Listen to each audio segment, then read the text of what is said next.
This is Atomic Shinobi, and today I am going to narrate first part of what if Naruto accidentally goes to another dimension and became Demon Lord. If you enjoy this video, please like, share and subscribe to this channel. Not wasting no more time. Let's start the story.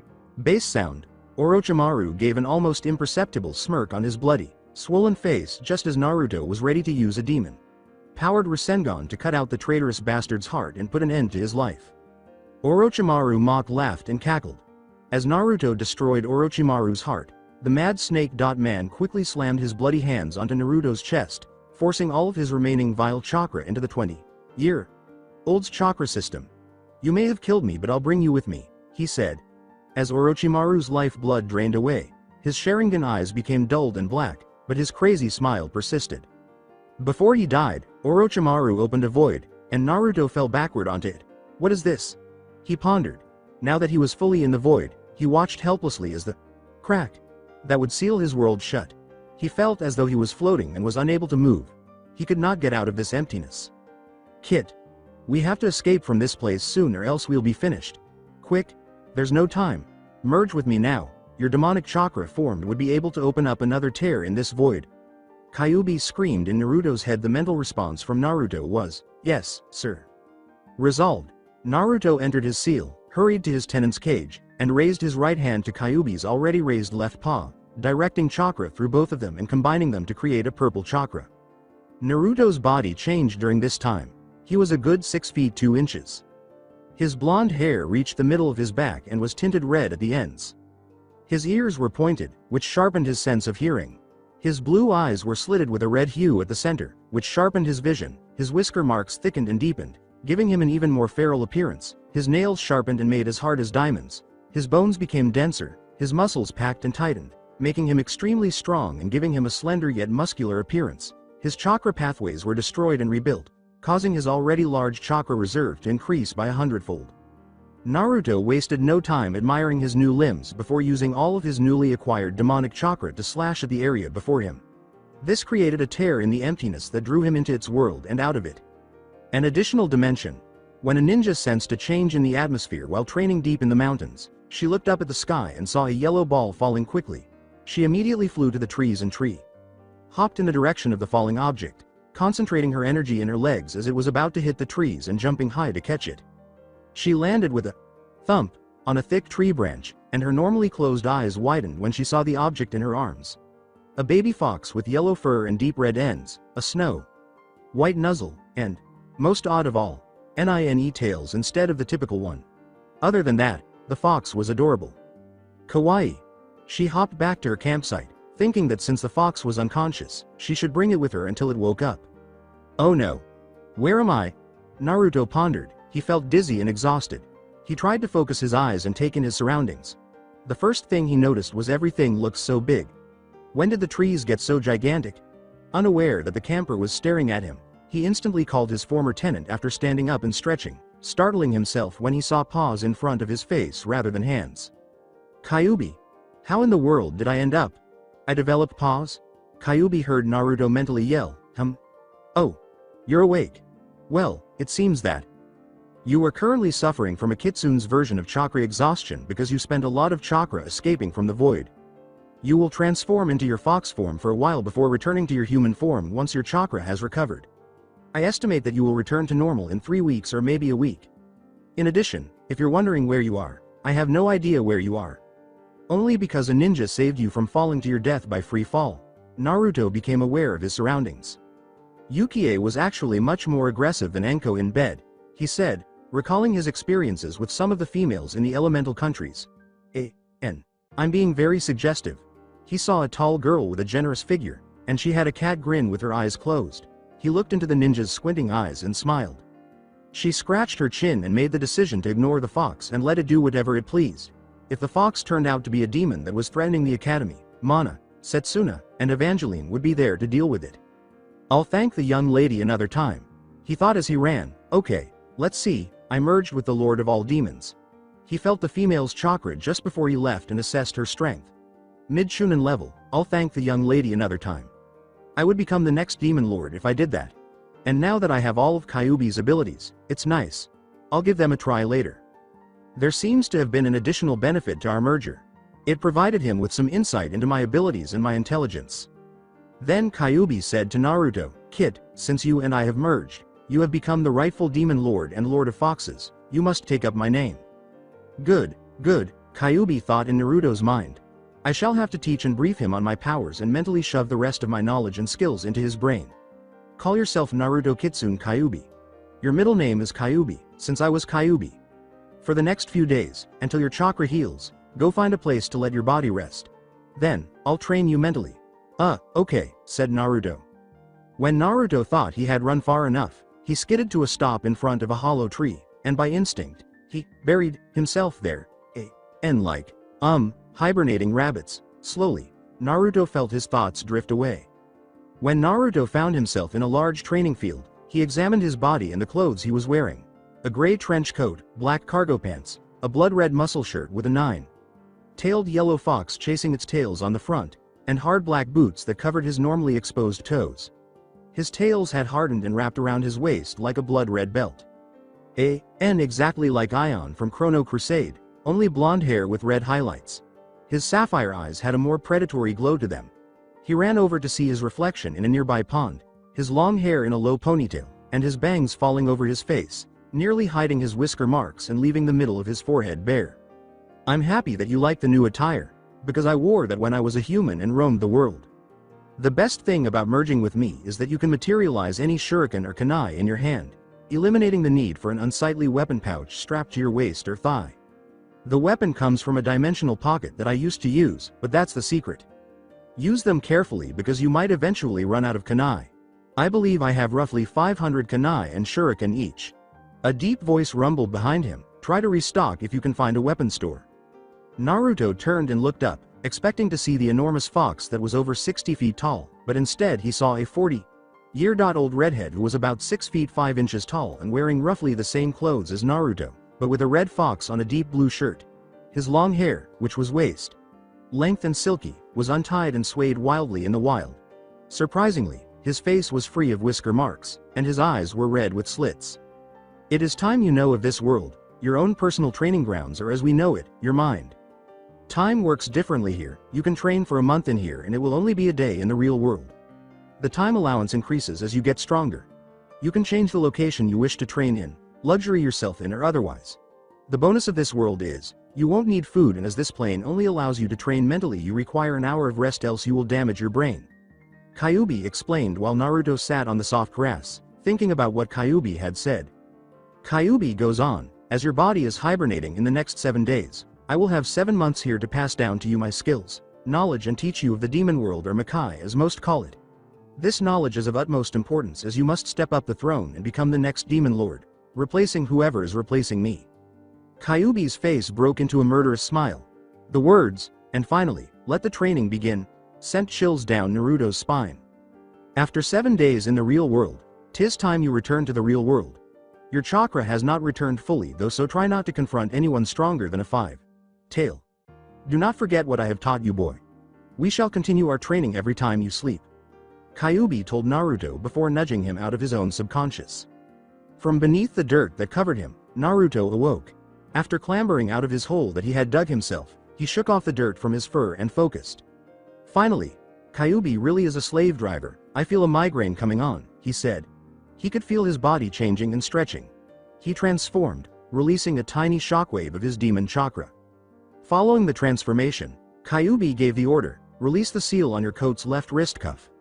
A pair of spectacles appeared after Naruto coated the cuff's seal with his thumb.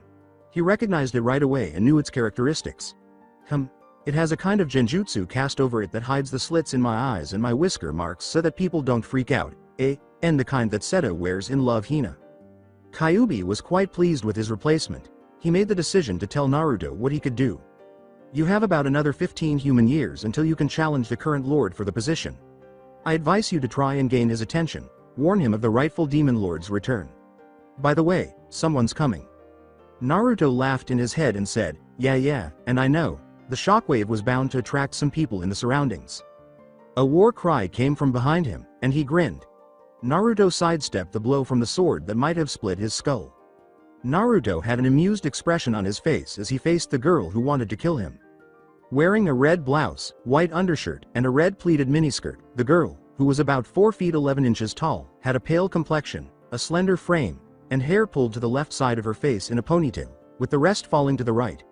If not for the deadly nodashi she was holding, she would have looked like a typical 15-year-old. She's kinda cute, although dangerous, Naruto thought as he examined her, his eyes shining.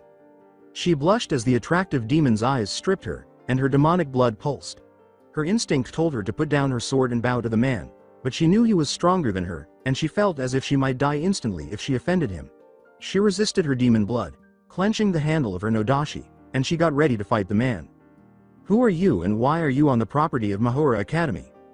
"I am a demon lord," the warrior said in a menacing tone as she revealed her killing intent. Naruto grinned, at last recognizing a small portion of his location, and let his killing intent spill, aiming it at the girl. His genjutsu in his glasses moved, revealing his slitted eyes. The warrior felt as if she were being squeezed to death, unable to move, her muscles locked, and her breathing irregularly. Her blade slipped harmlessly from her numb fingers. Before flash. Stepping behind the stunned Shinmei Ryu warrior, Naruto threw a kunai that materialized in his hand towards the girl's cheek, allowing her blood to flow from the shallow cut. He then leaned over and licked her blood, saying, "I seriously hung around Anko too much, this girl's blood tastes different." He looked into her eyes and noticed a white glow behind her brown eyes, indicating that she was a Hanyu. She is undoubtedly a hybrid. Her blood attests to it. "Your blood tastes good, hybrid. What is your name?" Naruto said in a husky whisper to the girl's ears, releasing her from the pressure of his demonic killing intent. He wanted to see how she would react. The girl yelled, and he grinned. "What's your name, girl?" When she didn't respond, he asked again. Satsuna. In order to avoid upsetting the man, Sakurazaki Satsuna gave in to the instincts of her demon side. With his eyes back to their genjutsu covered state, Naruto flashed his signature fox grin and said, "Satsuna, that's a nice name, by the way. Mine is Kitsune Naruto." "Kit, it's best if you mark her, you need subordinates and a guide to this new world," Naruto said. Being the advisor once more, Kyuubi informed him that she would be the best choice because she is partially demon. Marking her would increase her demonic strength, and you could determine whether or not she is loyal to you. Naruto smiled broadly and flashed his long fangs once more, telling Satsuna, "This won't hurt much." Despite her struggle in his arms, he held her and sank his fangs into her skin, tracing the junction of her neck and shoulder for a moment, causing her to shudder as his teeth sank into her soft flesh. Her blood filled his mouth with bitter, sweet juice as he pumped about 2 taels worth of neutral chakra into her system, turning Satsuna's hair white and then black once more as he was done. He then slid his fangs out of her neck, the bite marks sealing shut with a hiss. After licking his lips and swallowing the blood that had filled his mouth, Naruto saw the Hanyu's obedient yet curious expression and said, "I have given you power, which you yearn for. In exchange, I only ask that you be my faithful follower and help me navigate this world. This power will enable you to safeguard the people you care about, as you have always desired. Satsuna, will you follow me?" Naruto stared into her eyes as she answered, "Yes." Satsuna, still shaking from the power wailing in her veins, said, "Kitsune-sama." After changing into a typical baby fox and curling up around Satsuna's neck, Naruto said in a deep voice, "Good, no need to be so formal, call me Naruto. I shall accompany you on your duties if anybody asks. I am just a wounded fox you found that decided to follow you," he said. "By the way, when I'm in this form, call me Q. You shouldn't be concerned that my demonic energy will be detected by anyone. I know how to keep it in check." In Satsuna's mind, Naruto's voice boomed, "I'll teach you how to use your new powers in time." Thus begins Naruto's new life. "Hi Naruto. Sama." Satsuna mentally responded as she made her way to the city. Things will certainly change around here, especially with a demon lord around. City of Mahora. As Satsuna walked through the city's busy streets, her master curled around her neck like a scarf, and her sword, which was wrapped in a bundle, hung off her shoulder. Normally, people would just give the girl a glance, but today, they were giving her furry companion another look. Most of them were of the fairer sex, and they couldn't help but be attracted to the small, adorable, furry animal toys. They let out high-pitched squeals and gasps as Q yawned, demonstrating to them that he was real, and could be dangerous with his sharp fangs. Satsuna maintained a neutral expression in spite of all the attention and staring she received. Q, on patrol, was looking around him, memorizing the city's layout for later use, when he felt eyes staring right through him. He looked left and right, trying to find the person staring at him with hard eyes, and he locked eyes with a blonde gothic Lolita who looked like he was 10 years old. Suddenly, he lost all mental faculties, as if he were a genjutsu. I can't believe I fell into a genjutsu so easily. I let my guard down, thinking that in a new world there wouldn't be many threats. Seriously, I can't even rest for a second without being alert even in a new world. His physical body lost conscience, and his eyes became dull. Village like paradise. This doesn't feel like a genjutsu, it feels like when I was in my mindscape, he said, looking up at the sky, which was completely white. There were no clouds, no sun, nothing, but it sure was bright. His furry ears twitched as he looked around the gorgeous villa, which was like a paradise. It was very different from Itachi's black and red Tsukiyomi. Upon entering the dome, he felt the same pair of eyes staring at him from the side. He turned to face the owner, but to his surprise, a mature, endowed woman, dressed in a revealing black lacy dress with a black miniature cloak, stood across the room. She exuded a sense of power and grace, or, to put it another way, she was what Count Dracula would look like if he were a woman. The blonde scanned him with her piercing green eyes. She narrowed her eyes when Q tilted his head to the side, as though confused about what was happening. Then, without warning, she struck. With a speed rivaling a Junin, she appeared in front of him in an instant and impaled the tiny fox with her sharp clawed hand. Blood coated the length of her arm, and the tiles beneath, splattered brain, flesh and bone pieces lay around the still mutilated figure of a red, yellow animal on the broken tile floor. This was what could have happened if not for Caillou's great eye and mind coordination together with his super-fast reflexes. It means that to most people, the girl appeared suddenly, but to Q, she appears to be running towards him. It means he can see and process what he sees faster than anybody else. Q, who leapt away from the attack milliseconds before the clawed hand broke the tiles of the spot where he was standing on a second ago, narrowed his eyes at the attacking female. "Who are you?" she inquired threateningly. Q smirked inwardly, wanting to in a way, make fun of her. He replied only with a cock of his head as though he was questioning her about the obviousness of the answer. The beauty's eyebrow twitched. She shouted angrily at the fox. "You're obviously not a harmless and helpless little fox. You must be a spirit of some kind because I feel a sinister force emanating from you." With what sounded like a series of chuckles, Q stooped forward and transformed, his small fox body getting larger and larger, his features becoming more human, and his fur turning into his clothing. Naruto revealed his razor sharp claws, which were sharper and likely harder than hers, and he let out a low chuckle before flapping the back of his trench coat to the side and releasing his 9 tails. "Close, but not close enough. I am neither a demon nor an ordinary spirit. My god, I remind myself of Arrow. Senin." Naruto felt like face faulting after he pose. "What is thy name, fair maiden?" "I am the Lord of Foxes, Kitsune Naruto, or as most would call me, Kyuubi no Kitsune." He let his controlled chakra run loose, causing his coat to flap about behind him like a cape does in the wind, his 9 long tails curling loosely around his slender figure. With his wild chakra under control, he made a polite bow and asked, "If you insist, my name is Evangeline aka McDowell, also known as Maga Nosferatu, the Dollmaster, or the Apostle of Destruction. I've got quite the reputation, you know. Now, tell me, why is the Fox Lord in this poor, useless city of Mahora?" Since she had never heard of a Kyuubi or a Kitsune Naruto before, the blonde girl responded to his question in a mocking manner, primarily because she was conceited at the time. "Obviously, that means he is just a lowly demon with the ability to change, right? Well, you're also a talker. You're not as typical a mage as you believe, girl. Sensing my aura requires a certain kind of person.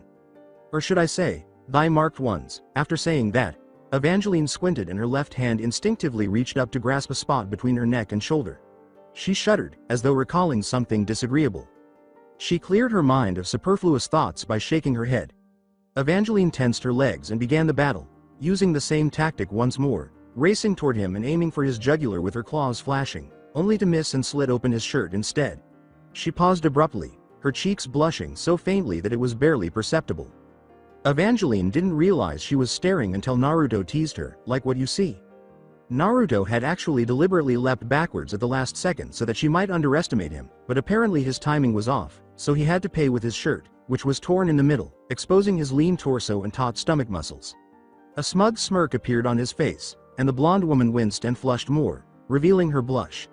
A frown gradually formed on the buxom beauty's face, and she tensed her legs again, ready to attack in a different manner. Lilac lilac lilac, venient spiritus glacialis, extentantur aeri.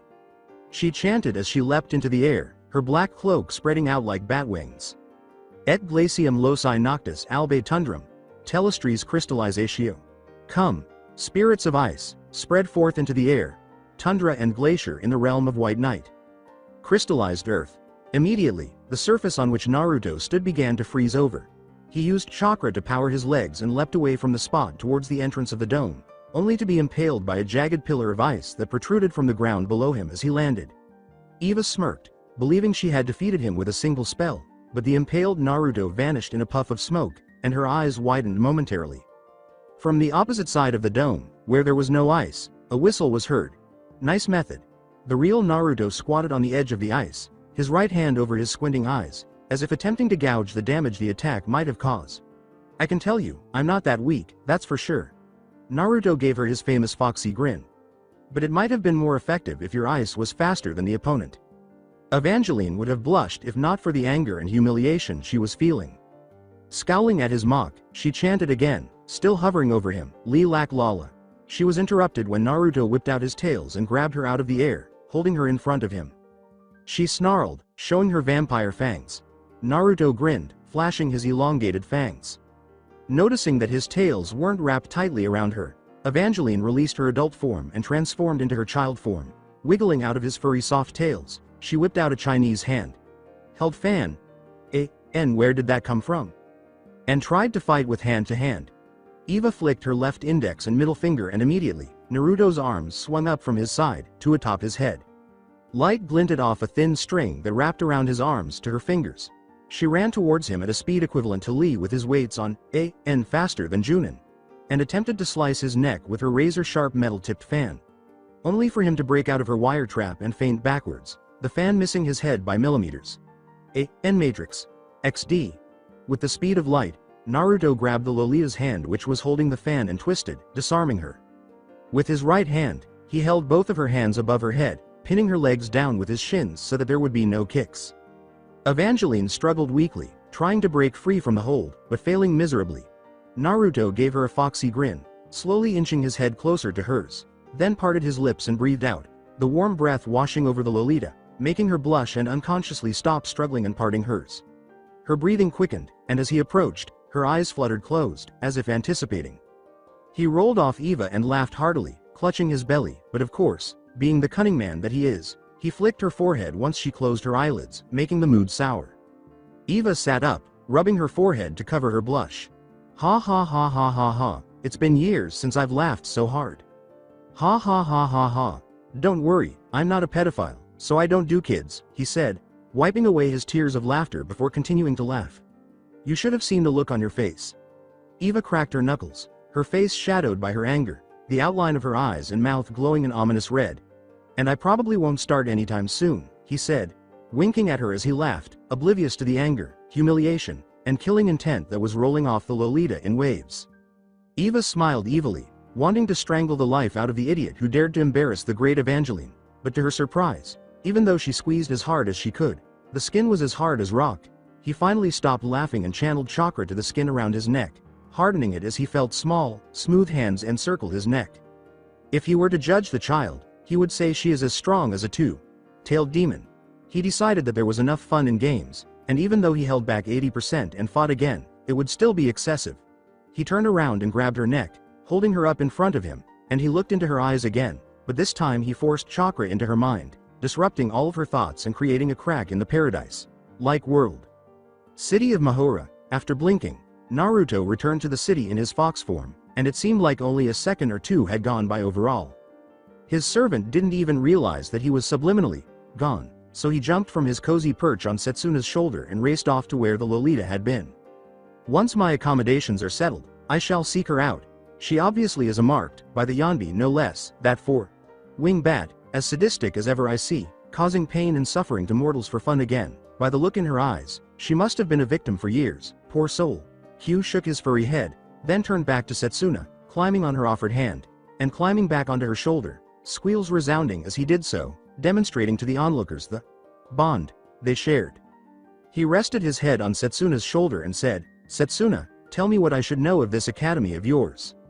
After giving it some thought, Satsuna went through her list in her head and said, well, Naruto Sama, The Mahora Academy is an all-girls school. The campus sits on an island separate from the mainland of Japan. Both is connected by a bridge. She added, the headmaster is Kanoman Kano, also the leader of the Kanto Magic Association. He is one of Japan's strongest Eastern mages. There are more mages on this campus. If my lord is interested, I can list a few that I know of. Naruto gave it some thought. Naruto responded to her query by saying, no Satsuna, you may continue. Yes, Naruto. Sama. If Naruto Sama is interested, there is a library island here. It is situated on a different, smaller island. There's a lot of information about demons, mages, and everything else you can think of, I've heard. There was a pause, as if considering what to say next, but she went on, there is a magical barrier that surrounds this campus. The farther you go into the library, the more books on mages and things mortals would not know about are found, but as you find more of these books, the more traps you will encounter. The barrier's primary purpose is to warn mages or other magic-sensing individuals about demons entering the campus area. However, I think there might be a glitch in the barrier because I didn't sense Naruto Sama until after the shockwave was generated. If Q hadn't interrupted her, she would have continued the verbal tour. That is enough information for now, thank you Satsuna. Q replied. Yes, Naruto Sama, by the way, I will have to leave this campus on the beginning of next week, the day after tomorrow, for a short 2-week trip to Kyoto with my class. I get it. I might accompany you on this trip. You don't have to put any effort into bringing me anything. If I do intend to come along, I will settle these things myself. The conversation came to an end, and Q sighed as he considered all the plans he needed to make. His furry face remained dazed throughout the patrol and the return trip to Satsuna's dorm. Dorms in Mahora. Satsuna's legs were shaking as she walked into her dorm room, her hands shakily supporting her by holding onto the corridor wall. She was about to pass out as she silently unlocked the door, but she didn't want to show her new master weakness and possibly be abandoned if she was found weak, so she stood, albeit weakly, on her own willpower. She was fortunate that her roommate wasn't there at the time because it would have caused her too much trouble and unneeded attention. When she got close to the low coffee table in the center of the dorm room, her legs gave way beneath her, and she struggled to stay awake and get up, but fell again. She was about to try to get up again, but Q, who had transformed back into his human form, helped her sit upright and allowed her to lean against his torso. Don't think that Q was unaware of what was happening at the time. In fact, he was silently supporting her at the time, impressed by her display of willpower. Satsuna, you don't have to exert yourself that much. I will train you until you are strong because I have selected you as my marked. Those I have chosen to serve me will not be abandoned. Rest now. Getting marked can wear you out. He urged her to rest and said, it's definitely amazing that you can stay up for so long without passing out. Satsuna's eyes fluttered shut almost instantly after he finished speaking, and she muttered, thank you, before falling into a dreamless sleep. Naruto hooked his right arm under her knees and his left behind her back and hoisted his servant up. Her face looked so peaceful and unthreatening as she slept. Her head nestled comfortably on his shoulder, he sighed. It has been a while since he held a female so close to him. He could hardly remember the last time. He lost everyone he knew and loved to causes that didn't have to end with death, but it did. His friends and lovers were lost to war, his mate to a cruel fate, and his only son murdered because of his reputation. Even those who survived the battles didn't last long, for a mysterious plague rapidly passed from survivor to survivor, killing them almost instantly after being infected. He of course was immune to it, thanks to the Kyuubi. After that war and the plague, there was no meaning to Konoha anymore, no meaning to the title Hokage when he couldn't protect, for there was not a single soul that belonged there lived anymore, only he was the last one standing. There was no reason for him to stay in those desolate ruins that was once a prosperous village anymore then. He paused his reminiscences when he felt the woman in his arms move into a more comfortable position, again, against the crook of his neck. Her breathing was even and calm. Naruto sighed again, and he moved toward the double-decker bed at the far end of the room. Identifying the bottom bunk as belonging to Satsuna based on the scent, he held onto the girl for a moment before gently placing her on the soft mattress. He grinned as Satsuna instinctively gripped his coat as he laid her down, laughing, but she clung to his left hand instead. My, ain't she a cling one? It was a funny thought he entertained. After all, she was a serious kind of swordswoman, so being cling would be unworthy. As he was about to pry her hand away and leave her side, the hand that was holding his tightened. Oju. Sama, Naruto raised a delicate eyebrow at the whisper, and he smiled, thinking that if she were to whisper the title with such adoration, she must know what it means to protect someone precious. He then sat next to her bed, holding her hand lightly, and after settling himself comfortably next to her, he took one last look around the room, which was simple, consisting of a small kitchen, a low table, 2 desks, 2 wardrobes, and a double-story bed that Satsuna was currently using. He estimated that it would be around 3 hours until nightfall as he gazed out the window to his right. Despite his boredom, he crossed his legs and meditated, closing his eyes and letting his mind wander. His left arm was still gripping his sleeping girls. 2 hours later, when Naruto opened his eyes, his fine lashes stood on end. He sighed, thinking that he was bored and that his servant would likely not wake up until tomorrow. Then his stomach rumbled, taking over his thoughts and making him focus on it. He patted his stomach, seemingly pleading with it to be patient. He was hungry, so hungry that he couldn't even come close. He had gone more than a week without eating, and it had likely been a month since he had tasted a decent, warm meal. He also didn't have access to clean drinking water. Fortunately for him, he is a demon, so he won't die of thirst unless he goes more than 2 months without it. He adjusted his mini glasses and considered his options, but after 5 more minutes of thinking, his stomach growled once more. He sighed as he considered his financial predicament, saying, "It looks like it's time to grab some ramen and sake. I wonder what currency they use. Oh, I remember that pawn shop in the corner of town. Finally, I found a good use to the jewels I found in the Akatsuki lair." He paused, staring out the window. 1 hour till nightfall. I'm sure it's still open, I better hurry. He took Satsuna's hand and placed it next to her sleeping face, brushed away a stray hair that was on her eyes, and said goodnight. He crept silently towards the window, looking around for anyone who might see him as he left the third-story room, then opened it silently and jumped out, the window closing shortly after he left it with a gush of wind. He landed on the hard ground on his feet gracefully, though half-squatted as he made impact, his coat flaying around him, squatting behind a thick bush where people wouldn't likely see him. Normally, the dimensional pocket is a very complicated device for first-time users, but after a few uses, one might think it's a very useful bag. He held his hands up to his face and gestured in front of him. He collected chakra on his long, straight index finger, which was pointing down, and he turned his hand clockwise as though he were turning a key. He thrust his hand into the dark hole that appeared. After he had turned the key, removed a delicately crafted necklace with a thumb-sized piece of opal hanging from it, pocketed it, sealed the portal, and headed toward the city of Mahora. As he approached the city, he heard the nostalgic sounds of the city, such as loud voices and the smell of food being prepared. This reminds me of Konoha. He paused, feeling heavy as he thought, even as the Rokudame, I wasn't able to protect it from both Akatsuki and Orochimaru. He turned around a corner and entered a plain-looking store, where an elderly man sat behind a glass counter that held unique and yet simply made jewelry in neat and orderly arranged rows, each with a price tag that ranged from 10,000 yen to as much as 500,000 yen. At least he knew what currency they use these days, and he put it away right away.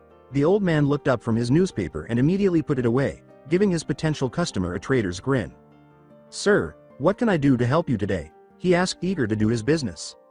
Naruto smiled at the old man. He reached into his coat's inner breast pocket and slowly withdrew the piece of jewelry that made the pieces the old man had on for display look like plain pieces of metal. "How much is this worth?" The old man squinted his eyes at the piece, putting his face in an expert manner. He quickly put on the glasses he had slung around his neck on a chain, took out his tiny magnifying lenses from a drawer, and took the jewel from Naruto's outstretched hand. The old man's eyes widened as he looked at the piece, which was truly magnificent. The ruby was of the highest quality and very nicely cut, and the white gold necklace and pendant had tiny delicate carvings on them, making it a very exotic piece. The old man said, "I'll give you 500,000 yen for it." Observing the sparkle in the old man's eyes, he quoted an even higher price, 1 million yen. Naruto wanted at least the majority of its value, but the old man would not budge much. 600,000. Naruto immediately countered, 1,200,000. Naruto could tell the piece was worth much more than what he was negotiating at the time, and he said, 650,000, and I'm not going to negotiate, young man. Unexpectedly, he turned to leave the store after Naruto gave him his signature smile and carefully removed the jewelry from the jeweler's palm. It was rare, the carvings were beautiful, the color of the perfect ruby was deep and pure, and the store owner was stunned. It wasn't priceless, of course, but it was definitely worth more than what the blonde man offered. After a moment of hesitation, he called out to Naruto, "Come back. For it, I'll give you 1,000,000 yen, Naruto smirked. He knew how to manipulate traders to this extent at least. He turned around and slowly walked back into the shop. He took out the ruby necklace and placed it gently on the velvet cloth on the glass case. The old man wordlessly took out the exact amount and placed it in an envelope, passing it to Naruto after taking the piece. Naruto grinned, counting the money in the envelope, seeing the exact amount in 10,000 yen notes before leaving. "Thanks for the business, old man." Before he left, he said this in a casual manner. The elderly man wiped his forehead with a handkerchief and muttered back, "Thank you, please come again." His mind was trying to figure out how much the jewel was worth, but he had no idea how much money he had made from this transaction. He didn't even consider whether the piece was stolen. Some random ramen shop, also known as Ichijoshi Ramen. When he walked into the tiny ramen shop and sat down on the counter table, he said, "2 bowls of tonkatsu ramen please." And pork cutlet ramen. He received warm greetings and 2 piping hot bowls of ramen minutes later. The ramen reminded him of Ichiraku's ramen and how much he missed the father and daughter, not to mention the ramen. He clapped his hands together and said, "Itadakimasu," before picking up his spoon and trying the soup base. A feeling of familiarity followed. He closed his eyes and allowed the liquid to swirl in his mouth, and when he finally swallowed it, he felt tears welling up in the back of his eyes, but he forced himself not to cry. He split the disposable wooden chopsticks and began eating, saying, "Enough thinking, there's a hot bowl of ramen in front of me right now, so I'd rather finish it now instead of waiting for it to get cold." An hour or so later, a surprisingly short stack, in Naruto's opinion, of ramen bowls piled up next to him. After finishing the broth in his last bowl, he leaned back slightly and patted his stomach. "Fuwa, Gochisusama. Day. That was excellent, O-san. And the way I hear Naruto say, Oji-san." He smiled slyly. "How much?" As he counted the number of bowls the blonde consumed, the ramen chef looked amazed. Sugoi. "Whoa, where does he put all those away?" he asked, sweat trickling down his face. Clearly, the chef hasn't witnessed anyone consume as much ramen as this young man here, but then again, is he even human? How does he store all those things?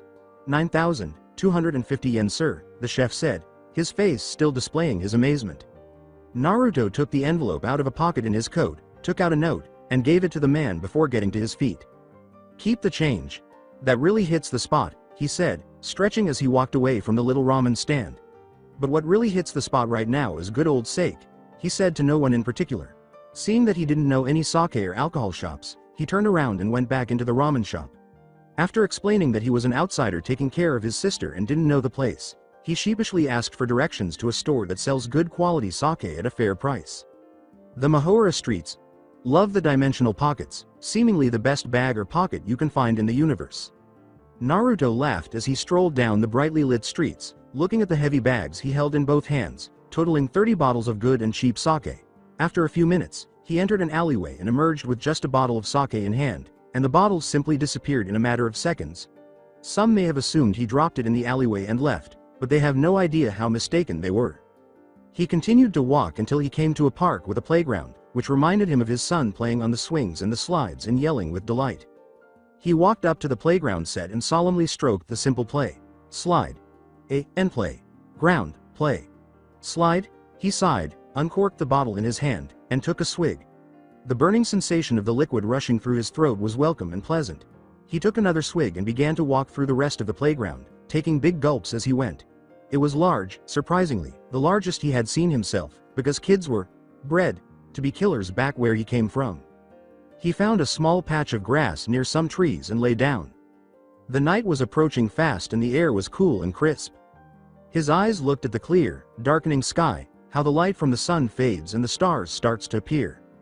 He held the half-empty sake bottle up in front of his face and stared at it. He missed his surrogate mother and her naggings. How she always tell him not to drink so much and suffer hangovers the next day, but hey. She's a hypocrite, after all, it was her who taught him how to drink sake. He took another swig and laid the bottle next to him. He started to think about what he knew so far, his memories. No, Kyuubi's memories are trying to sync with his, but it wasn't linked to his mind somehow. It was like, Kyuubi's vast memories are like an encyclopedia. You can find what you are looking for, but that's the thing. You have to look for it. Kyuubi chose that point to say something to him. "Kit, didn't you listen to the explanation the Yamanakasas gave back when you were visiting the torture and interrogation unit?" There was a pause, both not saying a thing. Then there was a sound of a hand slapping flesh echoing in Naruto's head. Don't you think you're a complete moron? Oh, hurry up. It was dull. And since the Mizukage declared war on us, I hadn't slept at all. Both were quiet, or more accurately, Naruto didn't want to speak anymore. War had been going on for years, and it was difficult at the time. The Hokage mantle was thrown on him right away after the death of the Godem, and he was under so much pressure that he didn't even pause to consider the council's purpose. They hadn't done anything to help Konoha during the conflict. He was startled out of his thoughts and memories when a 5-foot tall young girl wearing a gorgeous silk pink kimono approached him and said, "Anyo, Daijobu ka? Are you okay?" And I was tempted to put Oni-chan there. You know that sleeping outside can make you get a cold, don't you? For a moment, he saw Haku's smiling face, and the upside-down trees completed his vision. "Haku," he muttered, his eyes wide and surprised, but as his vision improved, he realized how wrong he was. The similarities between the two of them were their long, straight hair and their age. Look similarity, but aside from that, this girl had brown hair and larger, so innocent eyes, which at the moment held a variety of emotions, the most notable ones being surprise at seeing a devilishly attractive guy lying on the ground in a nearly deserted park, as well as curiosity about who he was and whether or not he had a girlfriend. The girl also exuded a very straightforward and happy, go-lucky attitude with her charming smile, the kind of innocent smile that melts the heart and makes you want to forgive her for everything she has done to you. With a bewildered expression, she tilted her head to one side and gestured to herself. "Me? Anyo. I believe you have the wrong person," she began, but shouts interrupted her. "Kanoka. Ajo-sama. Kanoka. Ajo-sama. Return. Your grandpa is trying to find you." Her big brown eyes were suddenly filled with worry and desperation, and she gave him a beseeching look before abruptly running away. He sat up straight, scratched the back of his head, and watched as she abruptly ducked into a sand dome in the playground, sticking her head out and gesturing to him to not reveal. As she returned to the dome, a number of men in black suits with dark sunglasses hurried to the park, saying, "Kanoka. Ajo-sama." They called at the same time, and Naruto arched a thin eyebrow. Is that the Yakuza of this world? There were Yakuzas in the elemental countries. Most of them operate behind the backs of daimyos and the like. They gave off the same air of power and menace, but they do wear different stuff here. And in Naruto, Yakuzas wear hakimas only, male, kimono. After a few seconds, they finally caught sight of him and went straight up to him, saying, "Pardon me, sir. Have you noticed a teenage girl in a pink kimono passing by here?" Naruto's lips twitched upwards slightly. The Yakuzas here certainly has more courtesy and manners than those in the elemental countries. He pointed in the opposite direction of where the girl ran off to, a brunette, right? Yes, she ran in that direction. He sighed, reached for the sake bottle next to him, and tipped the contents, or rather, the last drop of the liquid, onto his tongue, frowning, and tossed it over his shoulder, only to have it fall into a garbage bin. He got up, stretched, and then walked casually to the large sand dome in the middle of the park, poking his head into the large hole and looking around. Despite the darkness, his demon eyes saw her right away. He pulled his head back and blew a low whistle, which attracted the attention of the girl. Hiding. "You can come out now, they're gone." After a little yelp, the young girl crawled out, accidentally bumping her head on the dome's entrance. She rubbed the back of her head and smiled sheepishly. "She is an amusing one," Naruto said, and then he saw that she had a small but deep cut on the palm of her left hand. Based on the blood that slowly trickled from the wound, he concluded that she had just sustained the wound very recently. He scowled and whispered to the girl, "What happened to your hand?" The reply was a simple one. "Huh?" She brought both hands to her face, winced, and instinctively balled her fists. "Itai," he said, "give me your hand and close your eyes." She did as he asked, placing her left hand over Naruto's right. Warm, Kanoka blushed at the touch, and she closed her eyes. The girl's eyes widened and her face mimicked a goldfish as she poked it. "It doesn't hurt at all." Naruto laughed at her reaction to the healing jutsu. After a few seconds, his seal hand glowed green. He held the hand over her open palm and channeled the healing chakra to her injured palm, causing the muscles to stitch together and the skin to seal shut, leaving only the blood from before. "You can open your eyes now." He smiled at her, proud of his job well done. "Wow. How did you accomplish that? Was it magic? How do you compare to David Copperfield? Are there any other tricks you know, CA?" Naruto was getting annoyed at the girl's babbling. It was expected. Someone who didn't know anything to see that anything will react that way. Well, not for the Copperfield part, so he shut her off by sealing her lips shut with a kiss. MPH. She was blushing like a tomato when he finally let her out, and Naruto's smile caused her blush to darken a shade. "Now, would you like to walk with me and tell me why those men were chasing after you?" He winked at her. She responded almost instantly. beaming at the prospect of learning more about the enigmatic and extremely hot blonde and perhaps even what it was he did. Sure, my name is Kanoka Kano, by the way. It's a pleasure to meet you, Kanoka said, bowing elegantly and letting her long brown hair fall over her shoulders. My name is Naruto. As they walked and talked, they forgot the kiss they had just shared. After 15 minutes. Congested streets, Mahora city center. Oh, you're the daughter of the headmaster of the academy. He laughed after a while, ahahaha. And you were fleeing from an omiai that he arranged, I see. Hanabi used to do that quite frequently when her father arranged one for her. Somehow, I found her almost every time when she escaped. Kanoka pouted cutely. Why is it so funny? Naruto smiled and ruffled the girl's hair as he recalled what Satsuna had said just hours before. Nan.de.mo. No thing. She was holding her fists to her hips. She has a concentrated and hidden power that she seems to be unaware of. She has great potential. Her uncontrolled and hidden power already rivals Sanbi's power. If she learns to control that power, she will be a formidable foe. She is also beautiful. Should I? Ah well, of course I will. Anyway, I can help you with that omiai problem if you promise me something. Naruto winked at the brown-haired beauty. A few of the women who were ogling him began to glare at Kanoka. What can happen? It's just a promise, right? Somehow, I feel compelled to trust him. Kanoka's eyes widened and she paused momentarily in her steps at his offer, but her perspiration dropped, and she was silent as she considered it. However, why? And what is this? You mentioned a promise? He gave her a soft smile and said, I just felt like helping you. After all, I am a man who cannot stand seeing damsels in distress. She asked, suddenly uncertain of how to proceed. The promise would be to go on a date with me, he said, pausing to gaze at the night sky. He smiled mischievously. Kanoka blushed so much that her cheeks might have exploded with blood vessels. Okay, she said shyly, looking down while her fingers touched. Hinata used to do that around me, Naruto said, raising an eyebrow. Okay. Well, that's resolved. Take the lead to your grandfather's workplace. Kanoka gave a nod, and the two of them strolled through Mahora's well-lit streets. From the headmaster's office. Hey, Kanoka-chan, I was wondering where you went. Tell me, what brought you here? Who is our visitor, by the way? Let me introduce myself. My name is Kano Kanoman, and I am the principal of this school. The elderly, withered man introduced himself, stroking his long, snowy beard. Kanoka hugged the elderly man and introduced Naruto. Oji-san. She bowed apologetically and said, This is Naruto, and he wants to talk to you. Gomenasai for just now. With a smile on his face, Naruto said politely, Kanoka, would you mind returning to your dorm by yourself so I can talk to your grandfather alone? Hesitantly, Kanoka shook her head and left, leaving Naruto and Kanoman alone. Naruto walked forward and sat on the guest seat in front of Konoemon's desk. He spoke as the large double doors closed behind him. Let us get down to business. I am Kitsune Naruto, and I would like to request your granddaughter's hand in marriage. Konoemon's normally lighthearted demeanor turned dangerously serious as he asked Naruto, Why should I give you my granddaughter?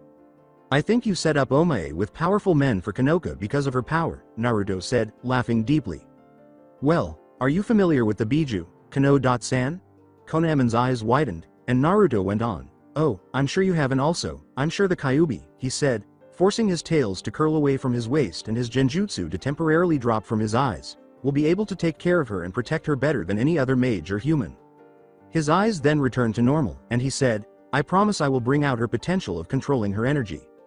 After a moment of silence, Konoman slid onto his chair and muttered, more to himself than to others, have the fearsome Biju returned? I think she will also have strong and powerful children if she so chooses to wed me. He ran his hand through his beard, his mind processing the demon's information quickly. What's going on? Oh.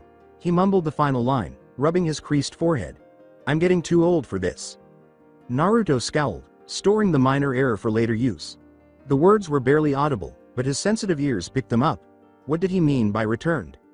I swear, Kano-san, I will take good care of her, trust me, Kitsunes never break their word, the elderly man said after a pause. If you swear to protect her, to take good care of her, and to always be there for her, I shall betroth her to you.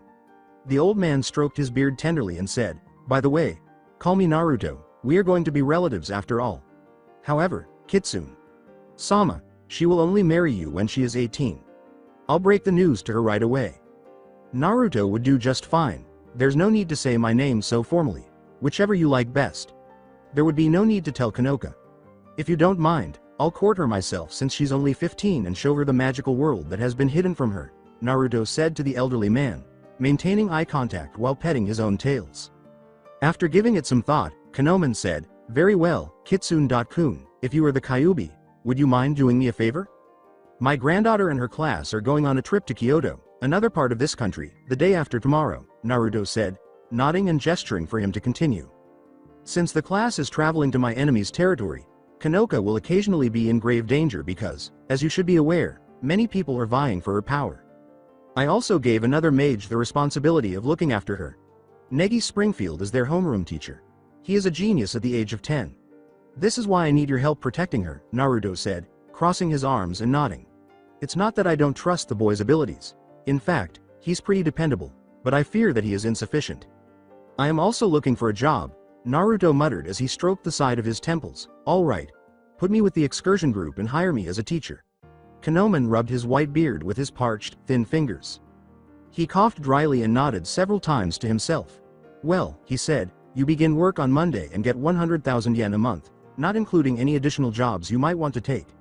Have you got a place to stay? Naruto rubbed the back of his head and broke out in perspiration at that question. Do you know of any nearby apartments available for rent? Shyly, Naruto asked. How about you check into a hotel first and pay the rent tomorrow? Kanoman said with a deep laugh. Shizuna, please come in. The old man reached forward over his desk and pressed a button on the intercom. A few seconds later, the large double door creaked open. You called, sir? Ho ho ho, Shizuna. Chan, Naruto here is a new teacher that is going to join us. Could you please lead him to a local hotel so he may rest the night? A blonde with long, bright hair and a voluptuous pair of glasses said as she entered. Shizuna, the woman, nodded and flashed Naruto a brilliant smile. Are you prepared to leave, Naruto-san? Naruto faced Kanoman and dipped his head in a greeting and turned to go. Hi, Shizuna-san. The old man got up from his leather chair and said, after you. He threw open the door for her, and they both walked out. As the door closed, he stared and said, I leave my granddaughter in your hands, Kitsune-kun. Take care of her. Kanoman laughed and rubbed his long beard while gazing out the window, where the stars were shining brightly. I wonder how the girls will react to another unknown and mysterious teacher. Ho ho ho, good luck indeed. Mahora streets. As the almost full and round face grinned and adorned the night sky with its graceful smile, it seemed to be welcoming Naruto's arrival on this planet. Ah, how the moon shines. After Shizuna took her handbag from her office, the two left the main administrative building of Mahora. They walked in silence, with only the clack of shoes and the thump of footsteps as background noise. Surprisingly, there were no crickets. Naruto sighed, thinking about how awful teaching would be, hoping they would be better than the children he had to take as a Junin teacher. After a while, he turned to Shizuna. The way the buxom beauty in front of him walked with a sway of the hips made his pants feel a little tight. It was rather confusing. Normally, he wouldn't even notice if he saw Anko flaunting her body piercings in extremely revealing clothing, even for her about Konoha. Not that she parades, though, she only showed them to him once, twice, okay, maybe a lot of times, but that's not important. The awkward silence between the two obviously indicates the need for brief conversations, so Naruto broke the ice since he was the one who needed it the most. Isn't it a quiet night? Hey, that's really smooth. Yes, it was. The streets, which had been packed in the afternoon, were now almost deserted, with only a few people still moving quickly. Yes, that is Naruto-san. Prior to the curfew, the majority of the students had already gone back to their dorms. That reminds me that you recently arrived in Mahora and that you are searching for a hotel to stay at tonight. You come from a place called Osaka. I came from Osaka.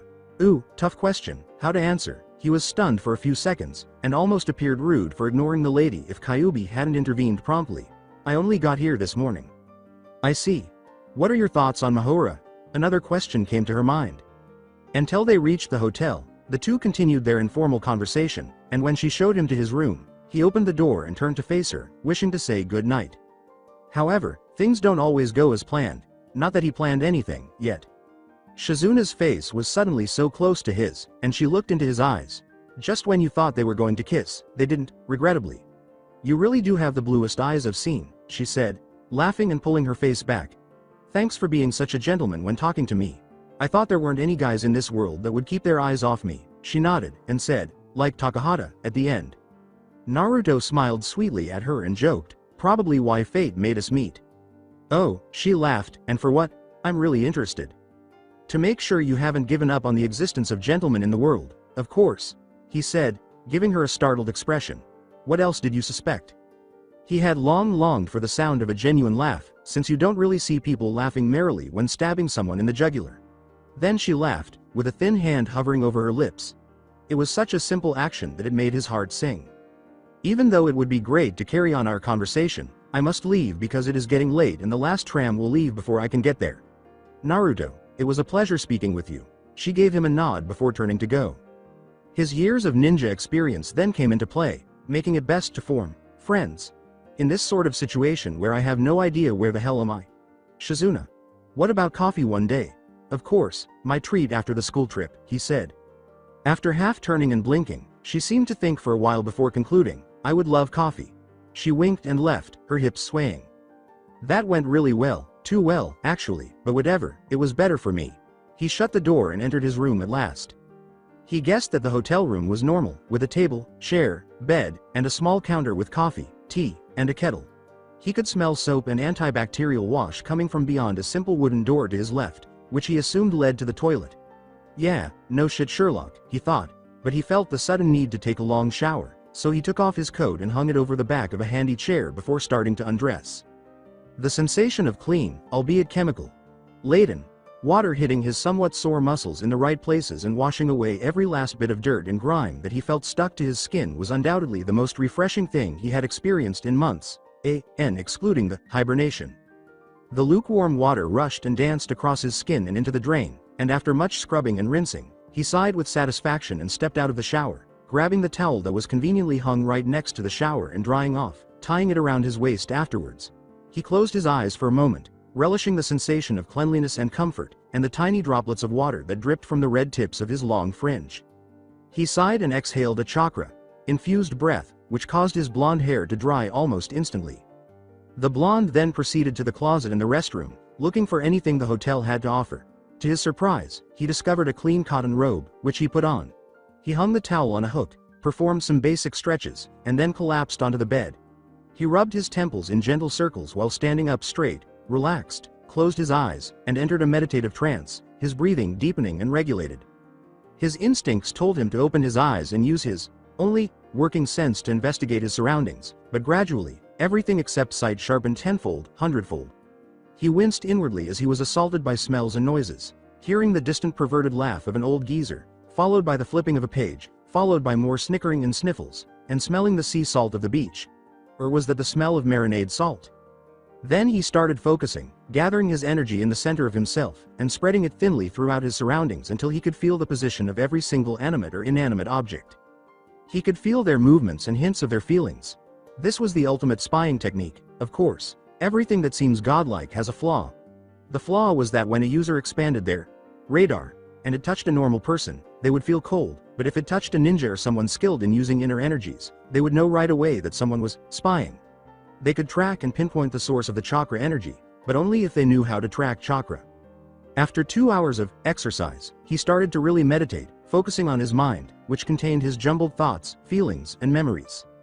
He felt uneasy about the merging with Kyuubi, as if his memories didn't belong to him and neither did Kyuubi's. In a sense, he was a completely different person with the mixed personalities of Kyuubi and Naruto combined, and their memories were crammed into his head like jam in a jar. Since he believed himself to be Naruto, there must have been more Naruto than Kyuubi's personality in the merger. Talk about split personalities, so he started the exhausting task of reorganizing his thoughts and bringing the two personalities together as much as possible over the course of the following 8 hours. Migraine. Feel like dying right now. There were numerous reasons why someone should not try to alter their personality or memories, including penalties and extremely painful outcomes. For the remainder of the day, the head would feel like it had grown larger and smaller every 2 seconds or so, and they would experience extreme discomfort in the chest and groin area. However, no one ever knew why this was the case, which led us to the conclusion that the hibernation sequence should have been avoided in the first place.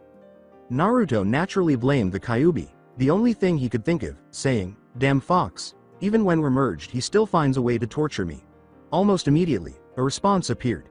"Don't tell me you still think of me as Kyuubi? Like the Kyuubi no Kitsune who most likely delighted in destroying your life? Oh my god. You're still a moron."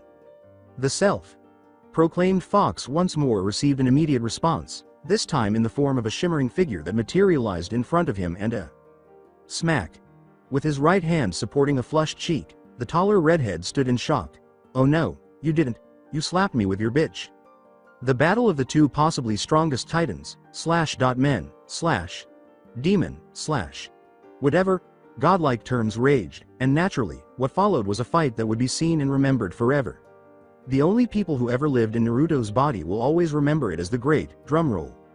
Catfight. Yes, it was enjoyable to slap hands, but the childishness soon subsided, and there was total silence as Naruto showed off a few scratches here and there while Kyuubi remained completely scratch-free. Ahem. Kyuubi cleared his throat. "Although I haven't mentioned it yet, I'm not who you believe me to be. The Kyuubi no Kitsune is not me. I'm just a being that you made up in your subconscious to take the place of the original Kyuubi." The tall redhead understood the crucial words, but for the time being, you must never forget your place. You are the Kyuubi, the old Kyuubi no longer exist, and you are the man who must rule the underworld. Naruto's confusion was somewhat alleviated by that. "So that means, I created you." There was a nod, and Naruto focused. "Okay, let me try something." Poof. After a pause, a spine-tingling scream was heard. "What the hell? What's wrong with you?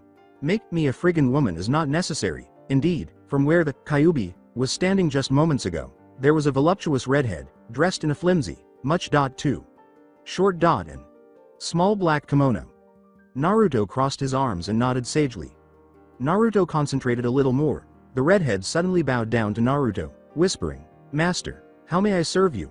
She was smiling sweetly, almost sensuously, "Didn't you think?" The redhead, who was obviously furious because Naruto had deliberately given him the personality of the old Kyuubi and forced him to retain the memories from the previous few minutes, turned back to the male original as Naruto leaned over and laughed. "So, really, what are you? For example, what did I make you to do?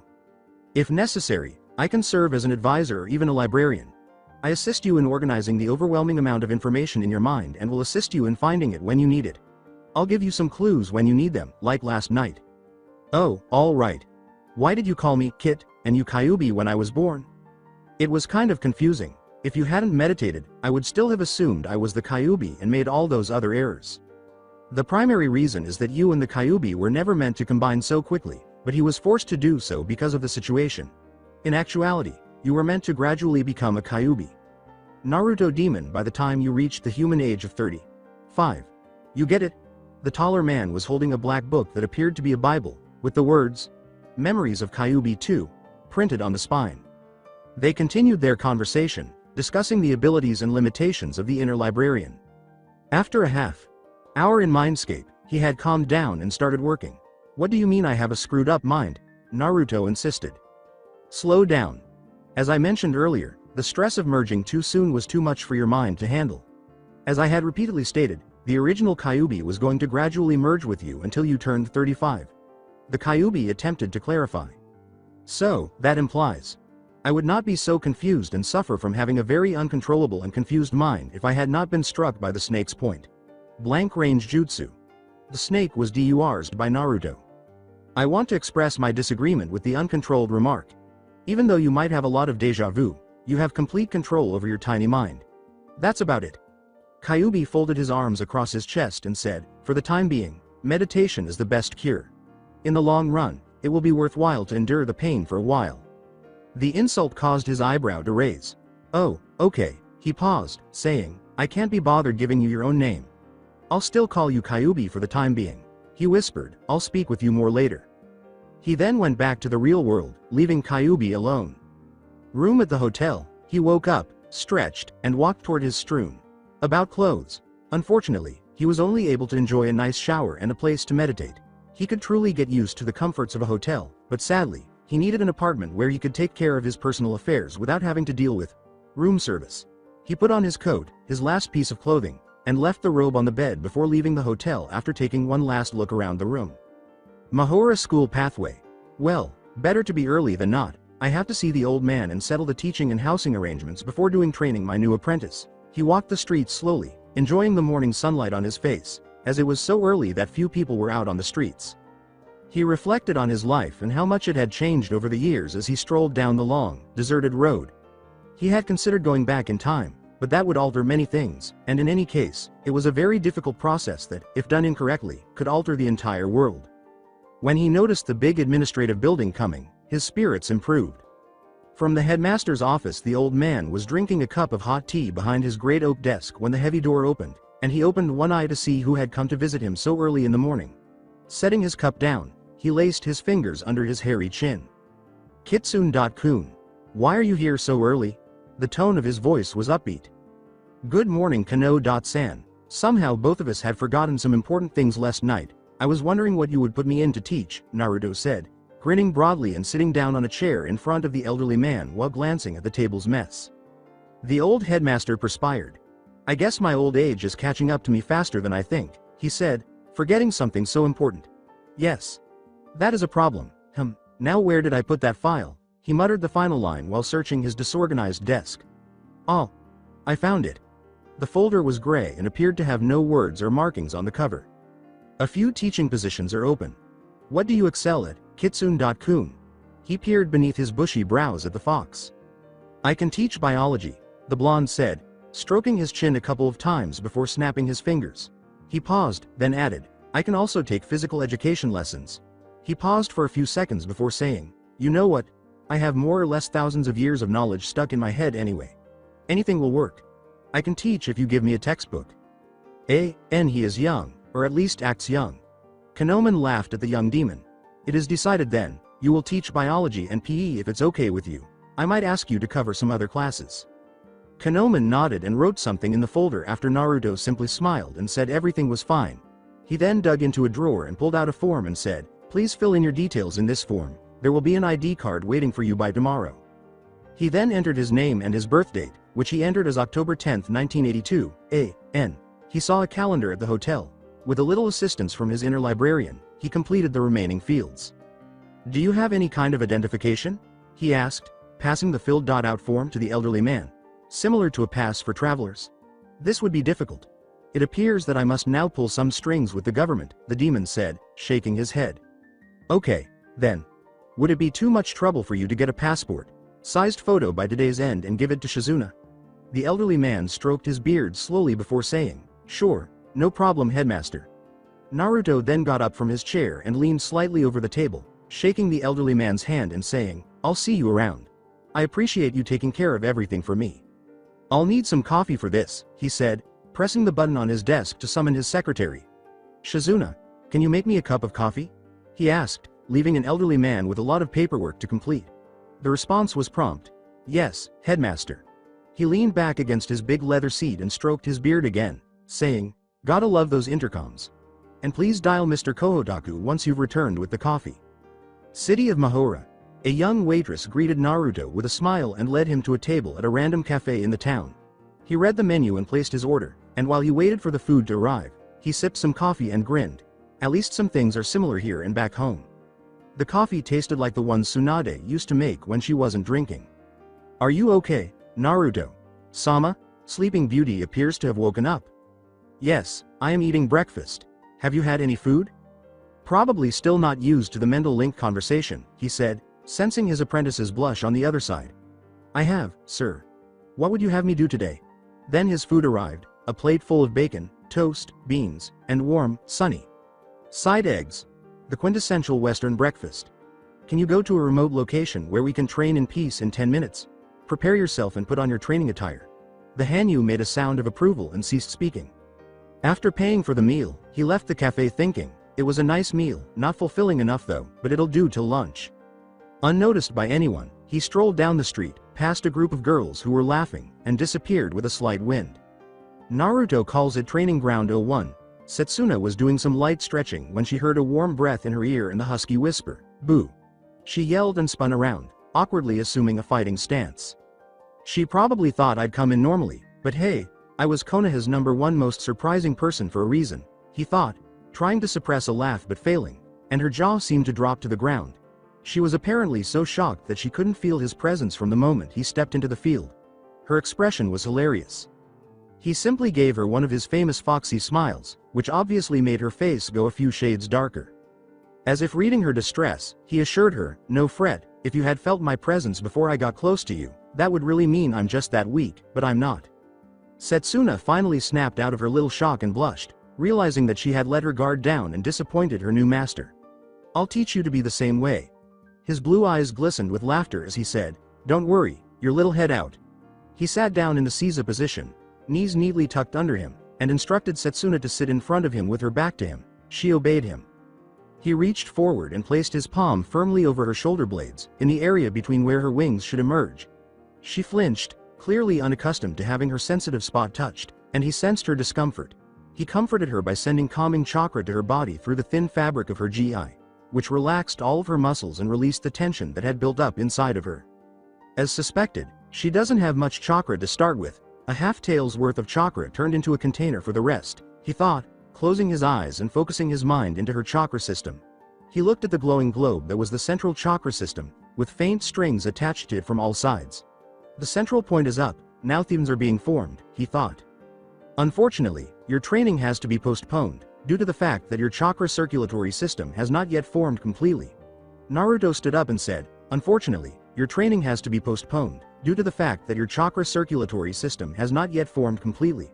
Satsuna, who was sitting in front of him as rigid as a rod and clearly uncomfortable by the invasion of her inner body, was unsure of whether to be relieved or disappointed. "What is chakra, Shisho?" When she finally spoke, she asked, perplexed. "What is chakra?" She knew about Kai and magical energy, but what exactly is chakra? "It's a term from my origins for an inner force that permeates all living and non-living things and is our life force. I think you're aware of a comparable energy known as Kai. We will be using that energy to train, but as the circulatory system is not set up yet, it will be postponed," Satsuna said, nodding slowly as she took in the information. Then Naruto stated, "You will be doing light training for the time being. Remove your top." Satsuna blushed pink as random thoughts ran through her mind. Sensing her scrambled thoughts, Naruto grinned. An evil idea came to his mind. "You okay? Do you want my assistance?" He approached her GI sash slowly, his hands making obscene, imaginative squeezes as he did so. The implication caused Satsuna to flush deeply, and she let out a little cry like a bashful high school girl. "And no, Shisho, thank you." Her cheeks were likely permanently red. He couldn't take it any longer and laughed deeply and melodiously. "I was kidding. Please don't take me so seriously. I am aware that you are wearing chest bindings," he said, gasping for air. "You don't have to remove them." Satsuna relaxed slightly as Naruto reassured her, "Just your top. I need access to your navel, arms, shoulders, and ankles to draw the seal." "S. Seal?" she asked. He grinned and said, "Gravity seals. This seal is unique. Do you know what weight training is? This is an improved weight training method that works every part of your body, not just your limbs." With a little hesitation, Satsuna removed her white training GI, exposing the smooth milky white skin of her shoulders and belly, as well as the bandages wrapped around her chest. As she undressed, Naruto opened his dimensional pocket, reached into the crack that hung in midair, and dug around, pulling out a thin orange calligraphy brush with tiny black inscriptions on the handle that gave it a striped appearance. Satsuna flinched as he cut his left palm with a clawed finger, causing red fluid to pool on his cupped hand before he sealed the wound shut. He picked up the brush and dipped it in the fresh blood, making her feel extremely exposed, but gradually she grew accustomed to Naruto seeing her so naked. It was the connection of the contract they had the day before, where he feasted on her blood. A ticklish girl to say the least, Satsuna's body arched backwards as she writhed under the ticklish brush, and she felt even more awkward when he began painting the seals on her shoulders first, using a swift and deft brush to write symbols that left red trails on her skin. Satsuna could no longer contain her laughter as Naruto pulled the final seal over her navel, and the ticklish sensation of the brush's tip caused tears to fall down her cheeks. He charged a small amount of chakra into the center of the seal so that Satsuna wouldn't ruin the already completed seal. Satsuna felt a slight shock run through her body as the crimson blood began to dry and turn into black seals, which seemed to vanish into her skin. A smaller seal appeared on her left shoulder and vanished a few seconds later. After she calmed down a bit and rolled up the sleeve of her left arm, he wiped up the last of the blood on his palm on his black pants and beckoned her up to her dress. He then began charging chakra into the tip of the still wet brush and said, "Your training can commence right about." He then released the chakra on the invisible seal on her shoulder and said, "Now." Satsuna's knees gave way beneath her almost instantly, and she landed on them with a thump. Her entire body suddenly felt very heavy, and she struggled to stand up, but after multiple attempts, she fell to her side. "Your gravity seal is now set to twice the standard gravity." After a moment, he continued, "I will show you how to turn the seal on and off later. Usually, it takes some time to get used to it. Naruto told the struggling Satsuna, I'll give you about an hour to try and stand up and move about. Satsuna merely nodded and muttered something inaudible. Feeling guilty for abandoning Satsuna, who was fighting gravity, Naruto leaned down and kissed her cheek, winking and stating, that was an encouragement. I wish you luck. He called forth a demonic clone to watch over Satsuna from a tree before leaving the field and the blushing girl. A long way from the field, perhaps. I'm sure her scent is coming from somewhere around here, Naruto thought, lifting his head slightly and taking a deep breath. He walked towards the location of the strong scent, smiling when he saw the small wooden cottage nearby. Trust the nose. He walked forward a little but stumbled in his steps. Wait, that made me sound like a dog, he told himself, laughing at his own cheesy joke as he started to walk again. He knocked twice on the exquisitely carved wooden door, and just as he was about to knock again, it opened, and a tall, neon-haired girl wearing a maid uniform with strange, mechanical ears greeted him. Naruto, ever the gentleman, bowed and inquired, is McDowell.san in? The green-haired maid was about to respond when a young voice yelled in the back, don't bother Orochimaru. I would like to speak to her. The scent of roses and blood was strong, as if it were coming from the door. Permit him to enter. The tall woman, Orochimaru, leaned her head and moved aside, silently asking him to enter. He removed his black boots and stepped onto the cool wooden floor, giving the android his coat without protest. He looked around the house, which was filled with dolls and other adorable toys. It suits the young McDowell, he thought, since she was, after all, an extreme lowly. The doll master sat on the couch where the dolls were, which was actually quite appropriate given her title. Their eyes met, and he sat down lightly on the couch in front of hers, leaning back and getting comfortable as he did so. Even though the tea was hot in front of them, they had not yet spoken until the vampire interrupted, asking, what do you want?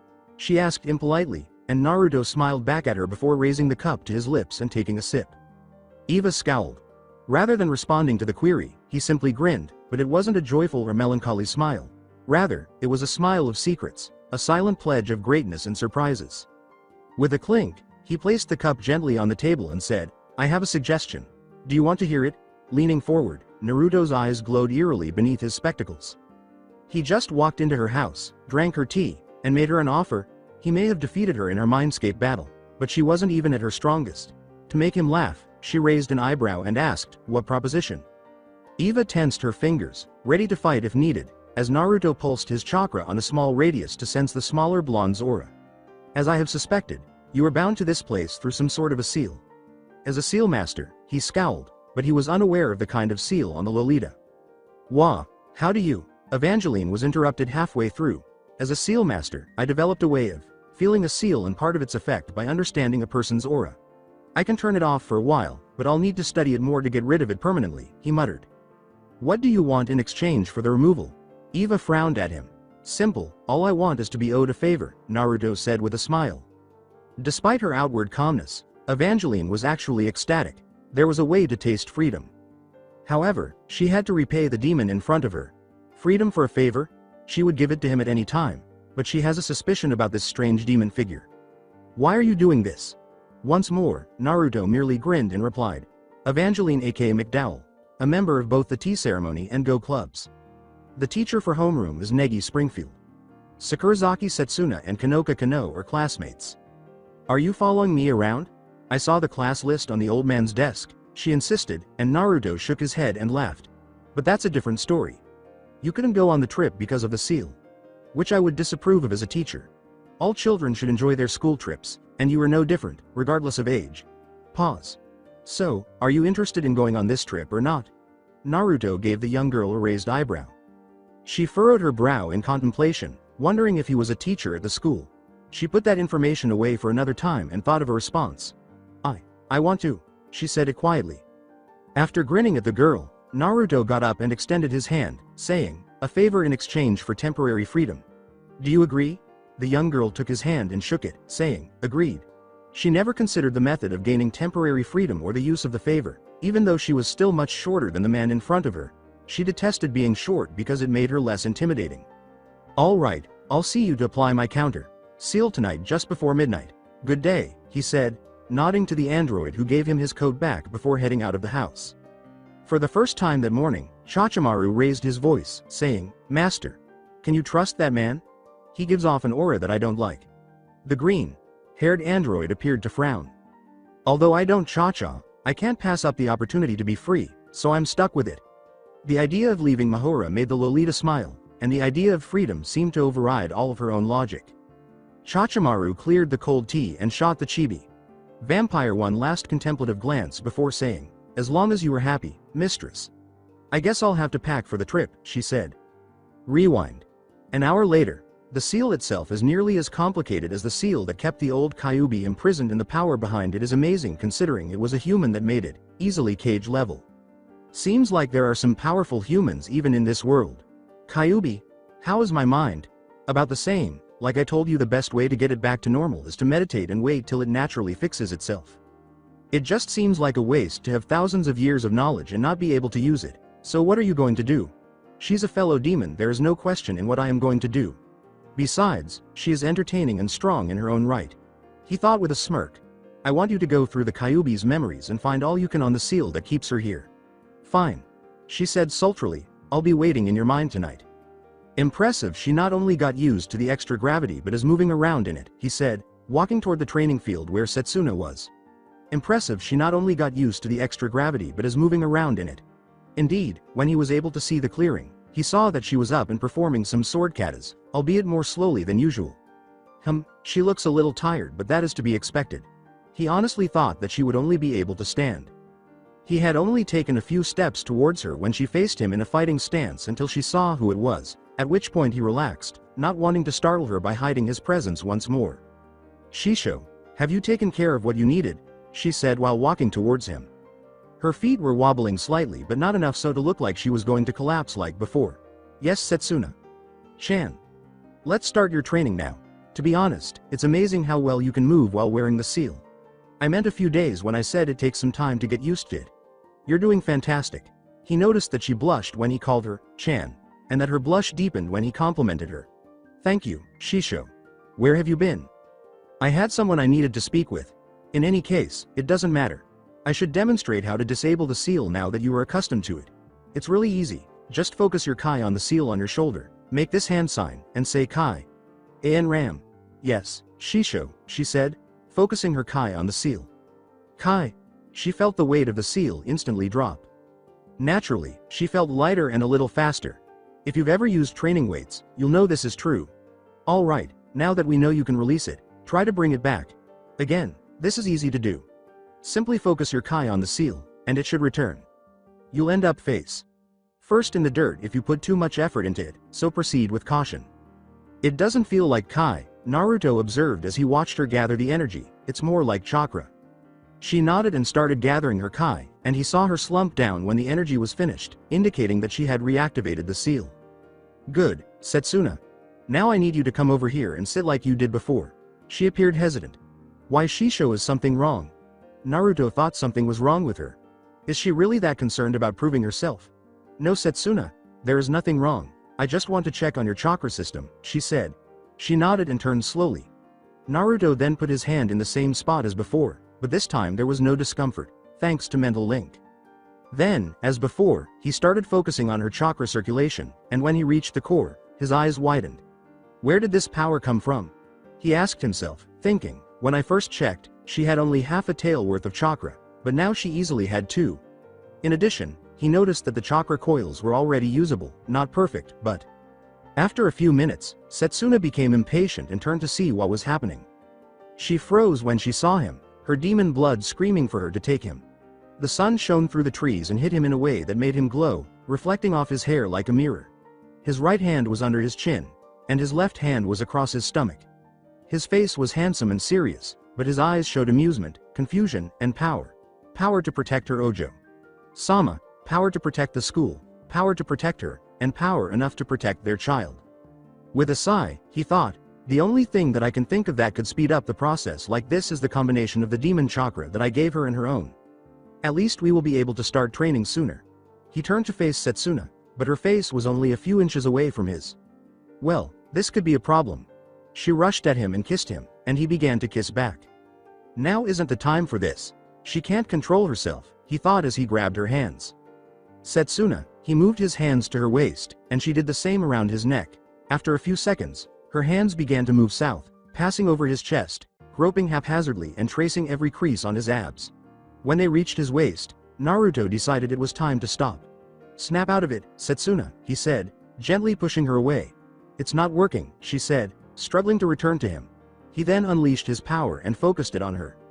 Then, as he regained control of his power, Satsuna slouched and backed away from him, appearing terrified, as though gravity was passing through the seal more than twice. "Satsuna, have you snapped out of it?" he said softly. "Nah, Naruto-kun." When he heard the kun, Naruto grinned and teased, "Satsuna-chan, I didn't know that you cared that much." She blushed a redder shade than Hinata, and then she knelt down in front of him, saying, "Naruto-sama, I am sorry for my transgression. I'll take whatever punishment you think appropriate."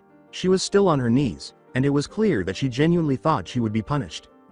"Very well, Satsuna, rise and be ready to take your punishment," she said, looking up at him after he had removed his glasses and was glaring at her. He had raised and then lowered his genjutsu, and she flinched and closed her eyes before he put his hand under her chin and brought her lips to his. What? Was all she could think. Naruto looked Satsuna in the eye after the kiss. "For punishment you are to go on a date with me."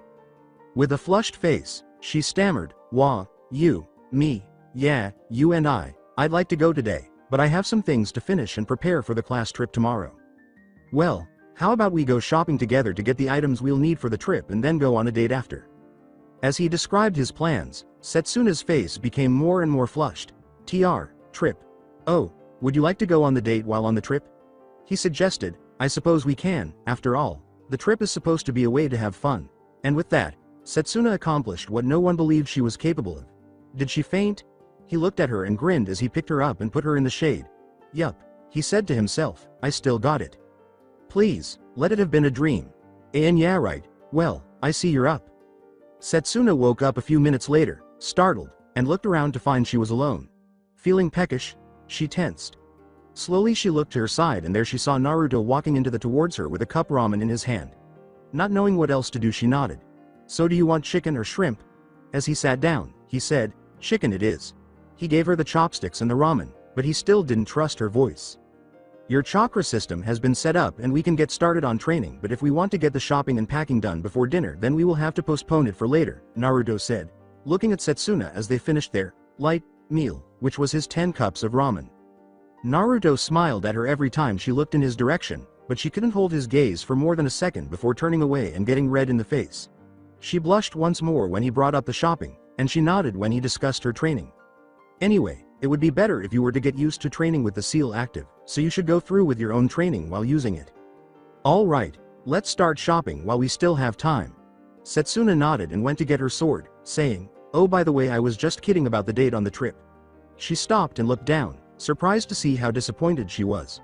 "We wouldn't be able to go on one then in peace, so we'll have to wait for after the trip," he said seductively, and her head went up, turning a new shade of red. She then picked up her sword and returned to where Naruto was. After giving his words some thought, she inquired, "Will you be transforming into a fox?" Considering how awful it would be if the other girls saw him in that shape, she inquired, "Oh, I haven't told you, have I? I have been given a teaching position by the headmaster, and I will accompany the group as a chaperone. Naruto-sama is a teacher. I will be teaching biology, physical education, and substitute teaching for any class that I need it." "That's fantastic, Naruto-sama. I must remember to enter his physical education class. Anyway, are you prepared to go?" "Yes, Naruto-sama." The shopping district of Mahora. While strolling down the street, Naruto and Satsuna discussed their plans to go shopping. "I need a suit first because I teach, and it wouldn't be professional to show up to class in casual attire," Naruto said. They walked to a store that had dresses and suits on display. "This seems like a good place," she said, blushing. "Anything looks good on you." "Of course, Naruto-sama." She blushed at the mention of wearing a dress, so he thought, "Cammy. I love teasing her, although I got to say that dress would look great on her." He looked at the white dress on display. "Come on, Satsuna, maybe we can find something there for you." 2 hours after leaving the store with 5 suits, 2 dresses, and I won't reveal yet, Naruto noticed a photo booth and realized he needed to get a picture for the headmaster. "Hey Satsuna, how about a picture to remember the first day of training?" When he pointed to the booth, Satsuna didn't blush at Naruto's attempt for the first time that day. "That sounds nice, Naruto-sama." She smiled. They entered the booth, and the first picture showed them looking at the camera.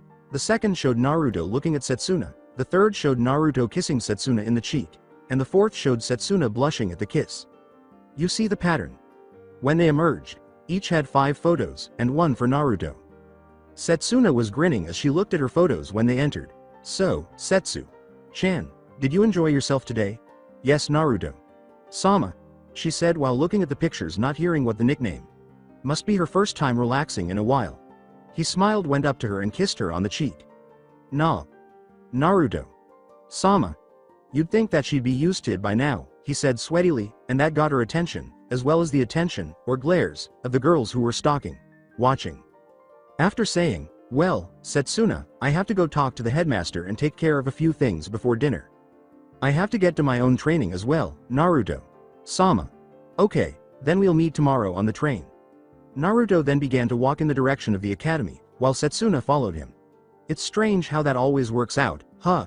He entered an alley and placed the suits he had purchased in the dimensional pocket before leaving in a whirl of wind, just as the girls who were pursuing him turned the corner. Entrance to Mahora Academy. Here was the next ruler of Makai and lord of all Kitsune. Lost. Okay, so was it a left then a right after the flagpole? Naruto thought. Sigh. I should have asked Satsuna to come with me. He turned to see a girl in the school uniform enter the building. Pardon me, he said. What is the location of the headmaster's office? The girl turned to face him and said, yes, it's his aura. Would you like me to take you there? As they began to walk, she said, Mana Tatsumiya, nice to meet you. Finally, some luck. That would be very helpful. Thank you. By the way, my name is Kitsune Naruto. Reaching into her coat, she inquired, from Negi's homeroom, right? How did you come across that information? I am one of the teachers that will be going, with class 2A on the trip tomorrow, she said calmly, adding that she is cautious. She put her hands in her pockets and said, I see, is that so? Will there be any others? Including me, 3. They entered a courtyard after turning left in the hallway. Are the other students in class? It seems pretty quiet. There is a day off today so the students can get ready for their respective trips tomorrow. I'm here to help some of the teachers with the preparations. There must be a lot of work to do. Not really. Most of them have everything ready. I don't know what we are really needed for. We're not even getting paid. Sounds tough. At least you'll be able to enjoy yourself tomorrow, I suppose. Mana turned and aimed a gun at him as they reached the middle of the courtyard. What is that? His instincts told him to get out of its way, so he thought. Bang. Whoa. As the bullet pierced the pillar behind him, he thought, don't want to get hit by that. How did you get through the barrier without being detected, demon? As he ran towards her, he thought, I'm afraid I don't know what you are talking about. I may not be able to sense energy as well as some others, but I know the difference between a demon and a human. Can't I get a break? Her weapon seems more of a long distance, so she should be weak in close quarters. Where'd that come from?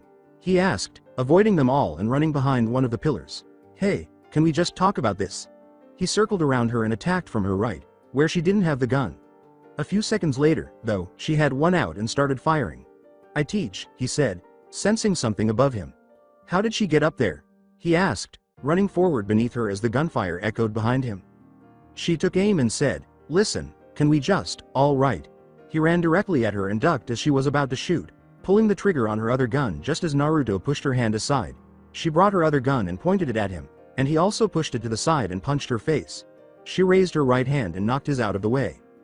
This is getting out of hand, he said, dropping the genjutsu on the glasses, bringing out his tails, and unleashing his power. Mana froze and dropped her guns, thinking, such power, as she stared at him.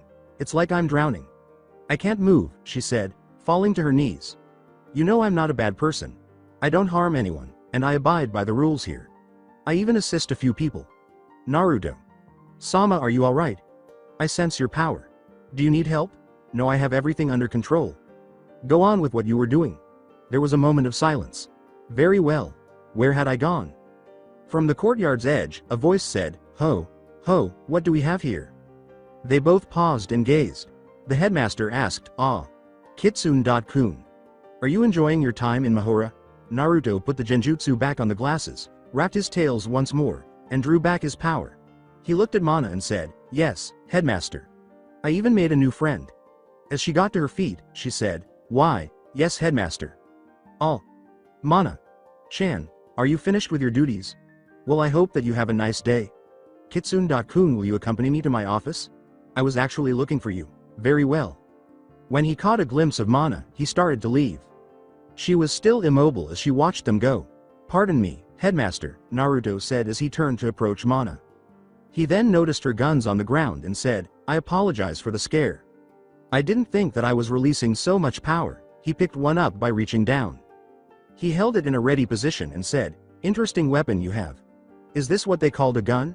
Even though she was blushing, she said, it's heavy for just such a beautiful young lady. Yet, it fits you. Wild and spontaneous. With the barrel pointing at him, he gave it to her handle first. He said, well, and took her other hand. He kissed her hand and said, I'll see you at the trip. Then her face turned redder. Naruto walked to the headmaster after turning. Shall we go? Ho. Ho. I see you like teasing the girls as much as I do. I suppose. I have the picture that you wanted me to get, by the way. Oh yes, please hand that to Shizuna-chan when we pass her desk. Now as to why I was looking for you. I would like you to meet with Negi-kun. I'd like you to get to know your company worker. When they got to his workspace, Naruto presented the photograph to Shizuna as they entered. At this time, nothing. He looked around and asked, where is the teacher? He heard someone say, I'm here, from next to him. He had to look down to see him after turning and looking. Oh. I should properly introduce you to Kitsune-kun. This here is Negi Springfield, teacher of class 2. A. One of the teachers that will be accompanying you and one of the ones that is protecting my daughter. Negi-kun. This here is Naruto Kitsune and he will Kika wise be going on the trip. Nice to meet you Kitsune-san. Likewise, please call me Naruto. We will be working together so there is no need to be so formal Negi-san. He grinned and said, not that kind. He blushed and said, yes thank you. Not that kind. Well, he said, struggling to find the right words, have you met any of the girls from my class? 3 of them attacked me. I now have one of those 3 as a follower. The second one is essentially being released by me. Additionally, I am now engaged to a 4th. Yes, I have met them.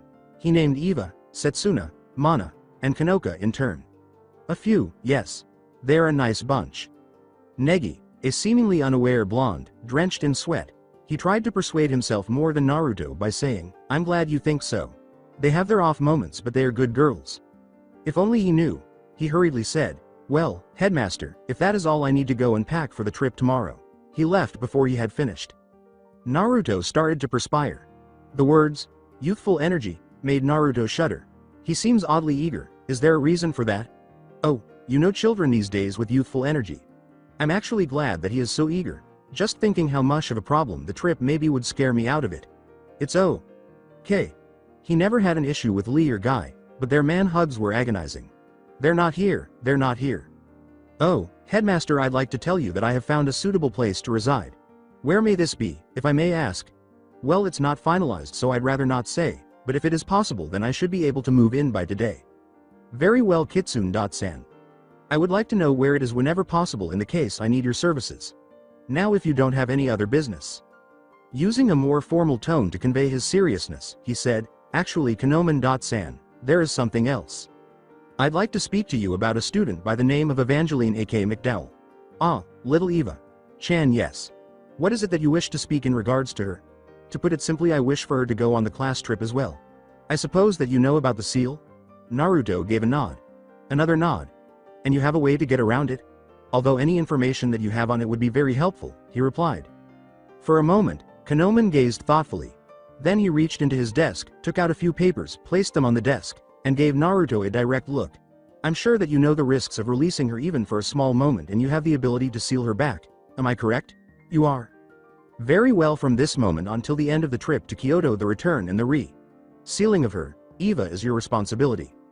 These are all of the notes that the one that sealed her left. They were taken by Naruto.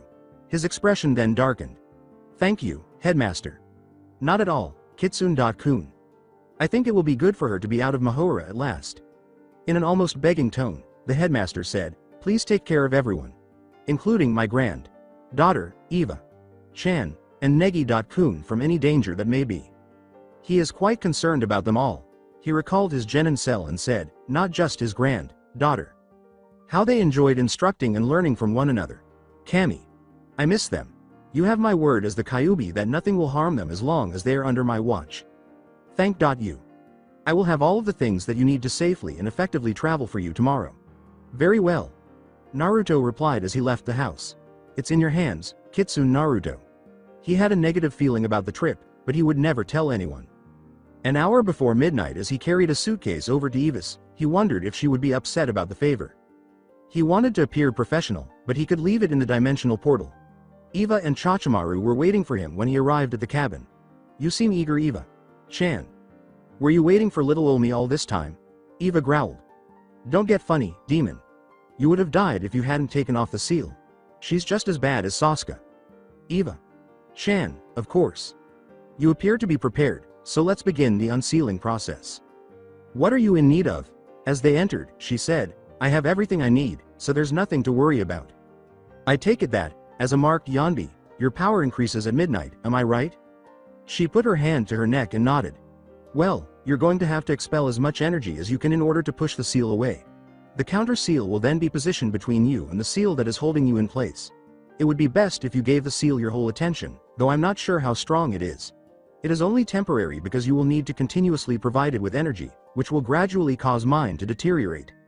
How much mush magic will I need to employ? Don't worry about it. She didn't want to be left helpless, she scowled at him. They went to the living room, where Naruto cleared a spot in the middle and said, Now I need you to take your clothes off. He was punched in the face, or at least would have been if he hadn't moved at the last second. If you think that I am going to let you see me naked, you have another thing coming, you pervert. Why does everyone react this way? She said. She continued to glare at him while complying, saying, You can keep your underwear on, damn it. After opening his suitcase and taking out a brush and ink bottle, Naruto proceeded to pour his blood into the bottle, just as he had done with Satsuna, but this time something different occurred. Eva, will you release my hand? She said nothing and resumed sucking. This must be some sort of innuendo, and it tasted like someone with a pure heart. Pun anyone, what are you? The smell of your blood is more potent than any I have ever come across, Naruto said as he attempted to shake her off his hand. She released his hand. You truly enjoy sucking, don't you? She glared at him after blushing, saying, Get with the seal. Yeah. After she lay down in the center of the room, he started the arduous and drawn-out process of drawing the seals. It's 5 minutes until midnight. The floor was covered in seals when he was done. Remember when Negi was being treated in the Sasuke retrieval arc? Alright, it's only a few minutes until midnight, so get ready to let off some steam. She nodded. 5 minutes later, Naruto activated the seal. Do it now, he said, and she did. Yep, that is easily Nibi's level of power, he said. Naruto then began using his power to contain hers. R-A-A-A-A-A-A. Eva cried so loudly that Naruto's ears were ringing, and the seals were all joining around the middle of her chest. Did I forget to mention that it will hurt like hell? I'll kill, quadruple A, you. A few minutes later, her power began to decline. Looks like it's finally finished, she said, and Naruto also turned off his power. Hey, have you passed away? He started poking her in the side. She grabbed his hand and threw him to the wall. He did a flip in the air and landed on the wall. Guess not. Eva stood up and began to flex her hands, saying, I feel free. She grinned as she turned to face Naruto, and the atmosphere around her began to wane. How about a little spar? Are you certain you want to do that? Naruto asked with a smile. Naruto made a one-handed seal, and Eva felt her power leave her. Why, of course, after all I have to repay you for the pain that you made me go through. I thought that you wanted to be freed. That's not the point. Eva's adult form appeared in a flash. Well, didn't I have to make sure you wouldn't lose your mind and start harming strangers or other students in some way? You won't try to kill me, then, don't worry, I'll only use it if I think that you will hurt someone. Well, release me now, she demanded. She reluctantly replied, No, I won't. Good. He released the seal, and she looked perplexed. By the way, the seal is connected to my chakra. My energy. It is similar to Kai. In any case, you must maintain a specific distance from me.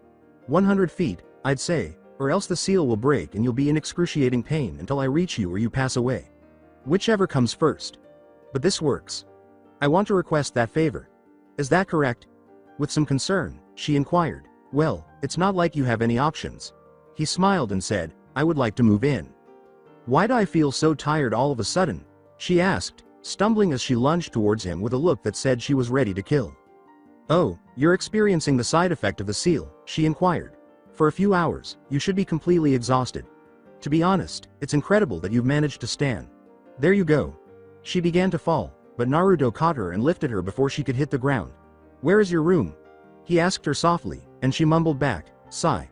Can you show me where her room is? Orochimaru-san. She began to ascend the stairs after saying, right this way. What's up with her and dolls? She asked, clinging to them when he tried to get his hands back. What is up with all of these girls and not being able to let me go? Don't leave me, please. She was clearly dreaming. Naruto sighed and grinned. I seem to be sighing a lot with these girls around. He pulled up the chair next to the bed and whispered, I won't leave, I promise. She smiled and settled down. Thank you. Eva started to wake up as the morning sun came through the window. What took place last night? As pain shot through her entire body, she thought. She shifted her hands to block the sun from her eyes. Cha-cha, was her shout. Orochimaru entered the room a few minutes later. Yes, mistress. Get my clothes ready. Of course, mistress. Cha-cha extracted Eva's school uniform from the closet. More out of disdain than anything else, she remarked, what are you doing, Cha-cha? There is no school today. Everyone is going to that infernal class trip. As she started to remove her clothes in search of something to wear for the day, she said, honestly, I don't know why everyone makes such a big deal about something so pointless. A voice behind her said, well, you're not a morning person, are you? Slowly, she turned her head to see the source of the voice. Yo, was Naruto's gesture. She was suddenly reminded of what had happened the previous evening. Smack. Cha-cha, we need to hurry and get to the station. What time is it? She almost ran to the door as she began to dress quickly. Abruptly, Naruto materialized before her. Naruto held his cheek, which now bore an Eva-sized hand imprint, and reassured him, don't worry, we'll be able to make it in time. What do you mean that I will make it in time? There are only a few minutes till we have to be there, she said to Naruto. Cha-cha, get the bags, we're flying. Yes, mistress. Orochimaru discovered that the bags she had prepared the previous day were missing when she went to where she had left them. Concernedly, Orochimaru said, mistress, the bags are missing. Even though she didn't express it, she was excited about the trip because it would be her first time having fun outside of Mahora. She was now worried that they wouldn't arrive. Naruto interrupted, saying, oh, your bags, don't worry about them, I took care of it. She wanted to give him a hard time. What do you mean you took care of it? She said. Her hair, which she was now attempting to manage with a comb, was all over the place, and her uniform was not properly put on. Naruto grabbed her by the shoulders and urged her to stop her panic. Evangeline calmed down. It was surprisingly successful. He gave her a moment to consider the situation before saying, now think about it. I'm a teacher that is going on the same trip you're going on at the same time you're going on the same train. Now as a teacher I have to be at the station before the students are scheduled to be there. He hesitated once more. What's your point? Was the expression on her face when he looked at her. I believe that what he is trying to say, mistress, is that since he has to be there earlier than us, he has a way to get there on time, seeing as we have little time to get to the school. Eva appeared to have finally grasped the concept. With a thoughtful expression, Naruto asked, so what is your plan, demon? How about some tea and breakfast first? If we eat now, then we won't have to worry about it later. He grinned. He stopped Eva from attacking him by raising a hand. He began with a serious expression and concluded with a smile. The way I see it, you either trust me to get you there on time or you get there late, possibly not at all. Now then, how about we get to the kitchen and get that tea? Quietly, Orochimaru said, mistress? Get the damn tea ready. Naruto grinned broadly. The dining room of Eva. While Naruto and Orochimaru were downstairs, Eva decided to make the most of her time by taking a shower. When the demon lord noticed that Cha-cha was not drinking, he said, why don't you have some tea as well? You did make it after all. The robotic maid's response was, I am an android. I do not need food or water to function. Inquiringly, Orochimaru said, well, that explains a few things. Such as? Well, it explains why you don't give out any kind of natural energy such as Kai mana or chakra. He clarified. What is chakra? She had seen Kai attacks but knew about mana because her master used it.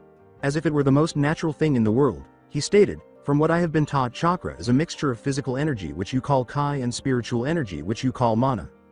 She hoped he could assist her master. So it is possible. The mistress has been trying to mix the two energies in the past but has not been able to. Has she now? The reason for that is prob. His body combines them naturally. He was cut off when Eva entered the room, now clean, wearing her school uniform and with her hair finally down and under control. She sat down and reflected on the explosion that had happened after she tried, saying, what I tried to do was force the two energies together, which ended horribly. The thought of it made her shudder. Your energies mold together naturally. How do you do it? He actually chose to tell her because, now this is a surprise. She is actually asking, not demanding. I believe that this deserves an explanation. Where I am from, there are people born every day with the ability to do this. Many studies to find how it is done have been conducted, but there has been no breakthroughs. Eva's expression was somewhat dismayed. However, she raised her head. He looked at the mark on the vampire's neck, which she promptly covered, and remarked, when someone is marked by one of my kind, they can be given the gift and any knowledge that the one that marked them wants. Before she could finish, Naruto responded, then why can't I? They can be given, not that they would. It is completely up to the demon giving the mark. Eva appeared to be murderous. That winged creature could have granted her more strength, but instead she received a curse. Naruto decided to take action now. He let go of his tails and the genjutsu on his glasses, saying, I can give you the power if you'd like, after all. His voice was dark as he concluded, after all I am one as well. Eva had a thoughtful expression on her face. Bringing his tails back and changing his eyes, Naruto grinned and said, and what would be the price this time? After all, I am not too happy with the new arrangement of the last one. His tone was phony optimism as he asked, are you saying I can stay? She turned her head to cover her blush and said, it's like you said I don't have much of a choice. But Naruto saw it. Playfully, Naruto said, ah, little Eva. Chan wants me to stay. Eva blushed more deeply in embarrassment and hissed in rage. You really can't take a joke, can you? As for the mark, what if I told you that with it came not only the power that comes with having chakra, but also the bonus of releasing you for good from the seal? After all, if I do mark you, I'd have a better understanding of the seal. Eva's gaze expanded. Are you saying that I could become more powerful as well as be free from this accursed seal? He grinned. She was shocked to learn that she had at last found a way out and that she would also gain more authority than she currently possessed. She was about to respond, freedom and power, when Orochimaru interrupted. Mistress. With that, she abruptly stopped talking. Once she had calmed down, she gave Naruto a close look. What do you ask for in return, demon? He grinned. Damn, almost, he said, turning to face Orochimaru. The demon lord bared his teeth and remarked, you have a great partner there, Eva. Chan. Make sure that you take good care of her. She got to her feet and prepared to fight, asking, what are you saying, demon? Relax, I'm not going to do anything. Robot or not, she is still a student, and rather than harm her, my duty is to protect her. Eva returned to her seat slowly. As for the deal, why don't we go on the trip and discuss it further after? Speaking of which, we should get going before we are late. I do have to stop by the headmaster's office after all. Eva considered asking him again, but changed her mind. She began, okay, but don't think that this is over, dem. Now Eva. Chan, is that any way to address a teacher? We don't want to let everyone know about that little secret, do we? It would be a shame if you didn't make it to the train. She glared at him and said, you planned this, didn't you? He appeared so innocent that a halo outline could be seen around his head. Me? No, how could you even think that? He asked. Looking down, she concluded, okay. How are you going to make it to the train on time, Kitsune? Sensei. She glared at him in response. There you go, was that so hard? She looked at her mistress, who nodded, and said, fine. We should get going anyway. Cha-cha, I need you to grab my shoulder. She said, very well, Kitsune. Sensei. He pointed in front of him and said, now I need you to come here, Eva. Chan. She went to where he indicated and asked, what are you getting at, Kitsune? He embraced her and said, and we're off. They vanished in a flash of yellow, just as she was about to scream at him, flushed. Office of the headmaster. Where is Kitsune-kun? I wonder. As he combed through the papers on his table, the elderly man pondered. His office suddenly flashed yellow, and Naruto, Eva, and Orochimaru emerged. Eva escaped his clutches in a flash. Before she threw, she exclaimed, what the hell was that? As she walked to the trash can. Naruto answered, his eyes distant, ah yes, I remember the first time I used the Hiroshin. There was silence after the words, enough reminiscing. Good morning, Kano. Gigi. He approached the desk he was at and started prodding him, asking, Gigi, are you dead? Gigi. Eva rose from the trash and approached Naruto, who was standing there. Quiet, you stupid fox. Can't you see he's in shock? She said. Orochimaru, please get some water. Yes, mistress. Orochimaru left the room and returned several seconds later. Fast, Naruto couldn't help but think, here you are, mistress. The vampire threw the water in the headmaster's face and said, hey old man, wake up. Everyone, including Orochimaru, started to perspire when he said, oh, Eva. Chan Kitsune-kun cha-cha. Chan. When did you get here? Why am I wet? We just got here, Kano. Gigi. I was wondering if you had the things I needed to travel. He went through the papers he had on his desk and took out a folder, saying, "Ah yes, I have them right here." Taking the folder to Naruto, he said, "I was going to send them with Shizuna, but since you are here now. In here is a passport as well as an ID card and various other items that you will need for identification in your stay not only in Mahora and Kyoto but anywhere that you choose to go." As Naruto went through every document in the folder, he discovered a variety of documents, including teaching certificates, high school diplomas, and birth certificates. "Wow, Gigi, you really went all out," he whistled. The elderly man appeared pleased with himself as he said, "Yes, well, I wanted to make sure that there were no complications while you were out in Kyoto. I have many friends in very high places. Why, just yesterday I was speaking with the..." Finally growing weary of hearing the two converse, Eva interrupted, asking, "As interesting as this is, don't we have some place that we have to be?" In all seriousness, the two were like elderly men reciting wartime tales. "We only have about half an hour till the train leaves." "You're right, Eva. Chan. I'm sorry, headmaster, but we really have to get going." The elderly man said cheerfully, "Don't let me keep you, Kitsune-kun. Have a safe trip." He would never say it aloud, but he had a negative feeling about the entire trip. And Kitsune-kun, take care of everyone. The old man's concern was audible to both Naruto and Eva. He turned to Cha-Cha and Eva to indicate that they were leaving, saying, "I will, old man." Eva was about to grab his arm when Orochimaru grabbed his shoulder, but he suddenly seized her in an embrace, and they vanished in another flash of yellow. The train station in Mahora, deep in contemplation, Naruto placed a hand beneath his chin and said, "Now then, I believe it was a left turn at this sign, or maybe a right. Or was it back there? Are you saying that we're lost?" Eva screamed, frightening those who were passing by. After more than 20 minutes of her following him, believing he knew where he was going, he finally admits he doesn't know where they are.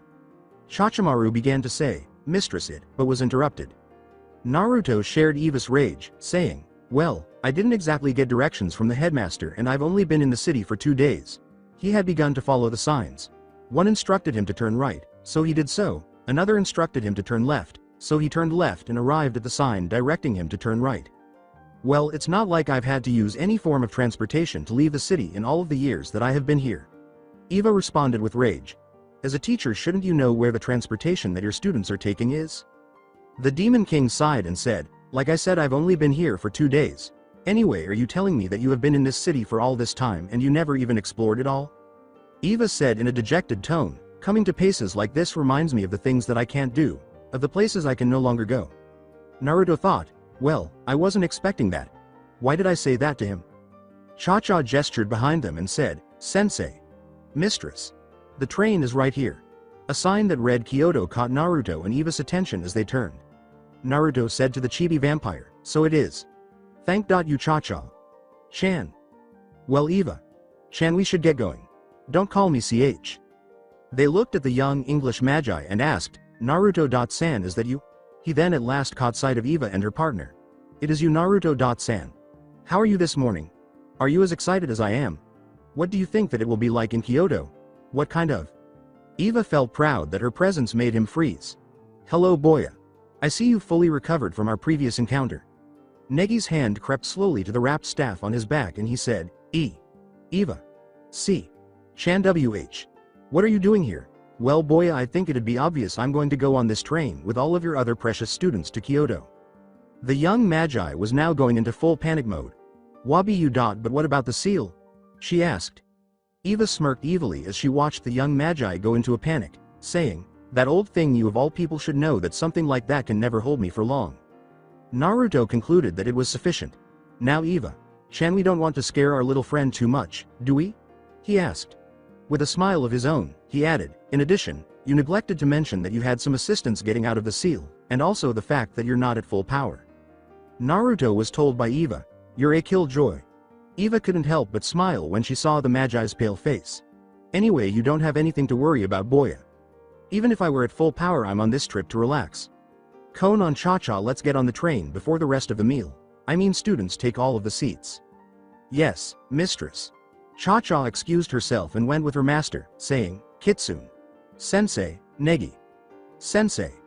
Before she boarded the train, Naruto said, "Ah, Cha-Cha. Chan, I'll give you your bags at the station in Kyoto." After saying, "Very well, Naruto. Sensei," she vanished into the train. Naruto.san, Eva.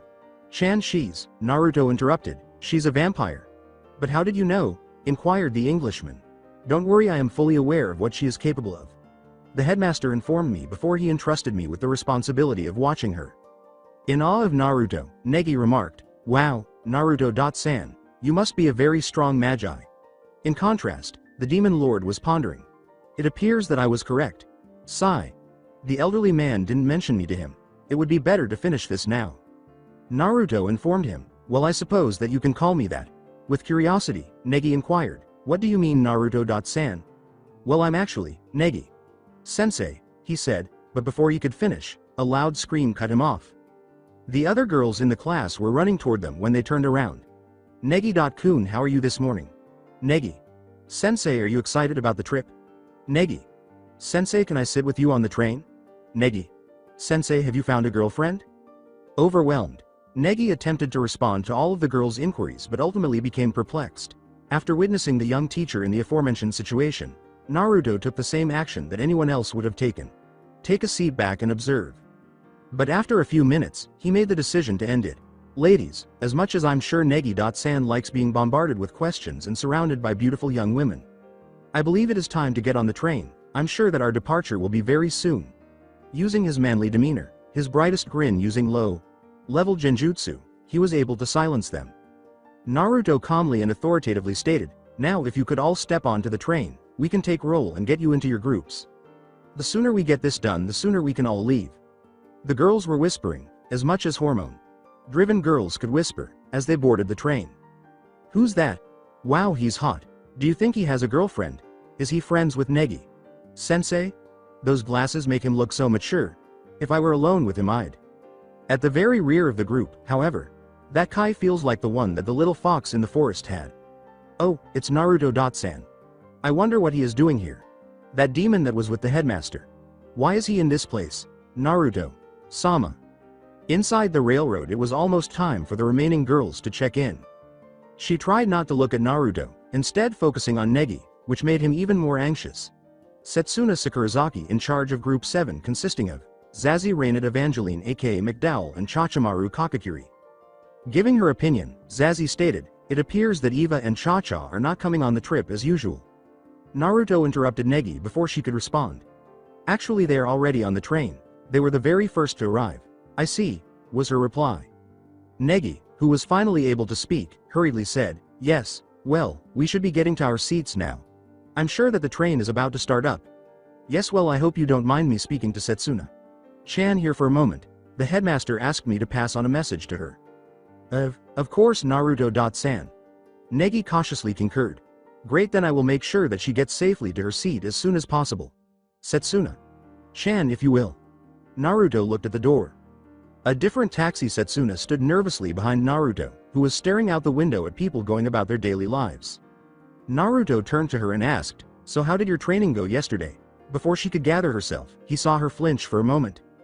With her head lowered, the young swordswoman stated, I was unable to complete my usual training because of the gravity seal that you placed on me. She hurriedly added, but I'm sure that I will be able to with time. Naruto was measuring her response in the meantime. It looks like she had some unpleasant trainers in the past. Naruto sighed. The way she flinches indicates that she was frequently disciplined for not performing well.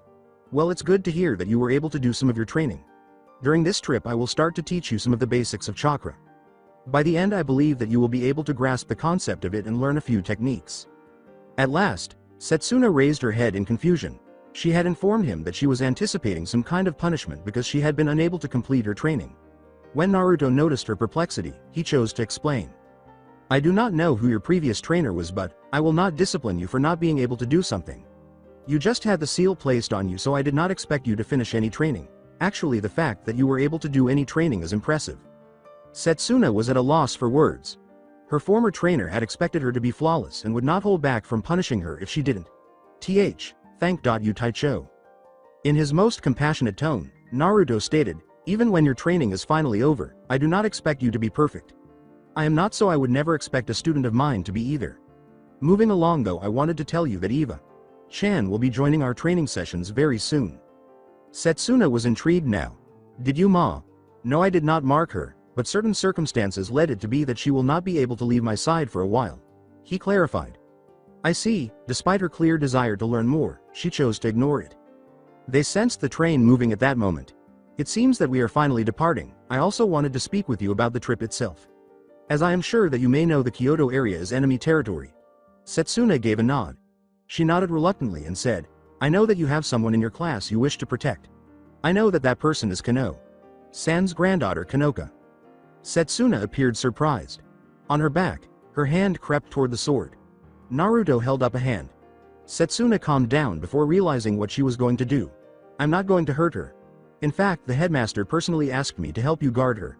She bowed her head and said, I'm sorry, Naruto-sama. There is no need to apologize. You were acting to protect someone you cared about. He produced a necklace with a silver angel hanging from it, adding, now as I was saying, I wanted to help. I want you to have this. The angel was dressed in a robe, its wings spread wide, and its hands were holding a blue glow crystal. This necklace is a signaler. Whenever you are in danger, channel your energy into it.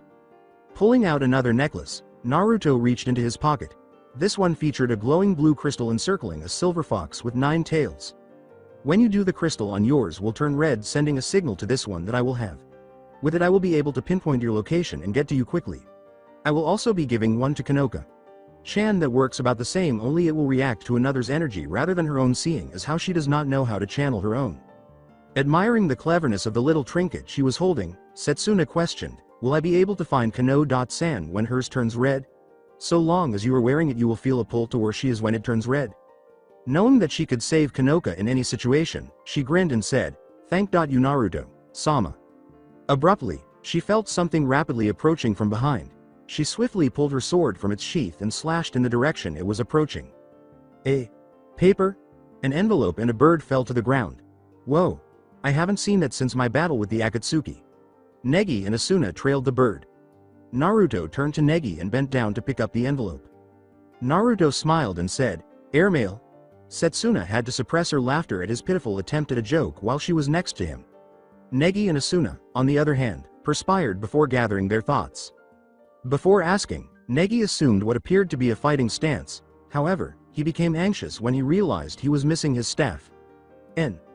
Naruto-san, Satsuna-chan, may we have that letter? He asked. He handed the letter to Negi and said, of course you may, Negi-san. It seems to belong to you, so I don't see why not. Now if you'll excuse me, I have a young lady to escort to her seat as per our agreement. As he watched Naruto and Satsuna depart, the gentleman Magi reflected, I sincerely hope that Naruto-san is not with the Magi of Kyoto. This is going to prove to be an interesting trip, don't you think, Satsuna-chan? Replied Naruto. Yes, Naruto-sama. We're going to be in Kyoto soon. Please make sure that none of your bags are left behind. Enjoy your day. Finally, we're in Kyoto. Maybe I'll be able to learn something about my father here. With innocent curiosity, Kanoka inquired, what was that, Negi-sensei? Negi said, thinking rapidly, nothing, I'm just really excited to finally get here. Then, across from him, he spots Naruto and Satsuna. Could they be Western spies, given the way they're looking? Some of the other girls shouted, time to go, Negi-sensei. Yay, let's get going. Naruto's point of view. I wonder what's making the child so tense. So how are you liking the trip so far, Eva-chan? Satsuna-chan? Orochimaru? Naruto inquired. Oh well, I'll figure it out eventually. Eva complained, you're not going to stop with the chan, are you? He mockingly said, I thought you finally got used to it, though I can go back to calling you Kai. If that's the alternative, then fine. I have to say though, it does feel nice to finally be away from that accused school. She grinned slightly. Orochimaru added, it does hold a certain amount of enjoyment. I wish it didn't have to be Kyoto though. The demon lord said, oh, you've been here, Satsuna-chan? The young samurai, who appeared solemn, replied, yes, that's where I was taught the Shinryu style. I never thought that I would be back here so soon though. It was swiftly dispelled by Naruto. Well, we should get going. Everyone is waiting outside to take a group photo. Yes, Taicho. I don't understand why, but fine. Let's go, Cha-cha. Yes, master. For the picture, simply imagine Naruto standing across from Shizuna, with Satsuna in front of him, Orochimaru to his right, and his hand on Eva's head to the left. With the exception of Mana, Kanoka and Kaide, everyone else is staring at Naruto out of the corner of their eyes. Negi said, all right, it's time to start the field trip. Well, at least he's relaxed a bit. When the girls learned about a magical waterfall, they exclaimed, "Yeah, Negi.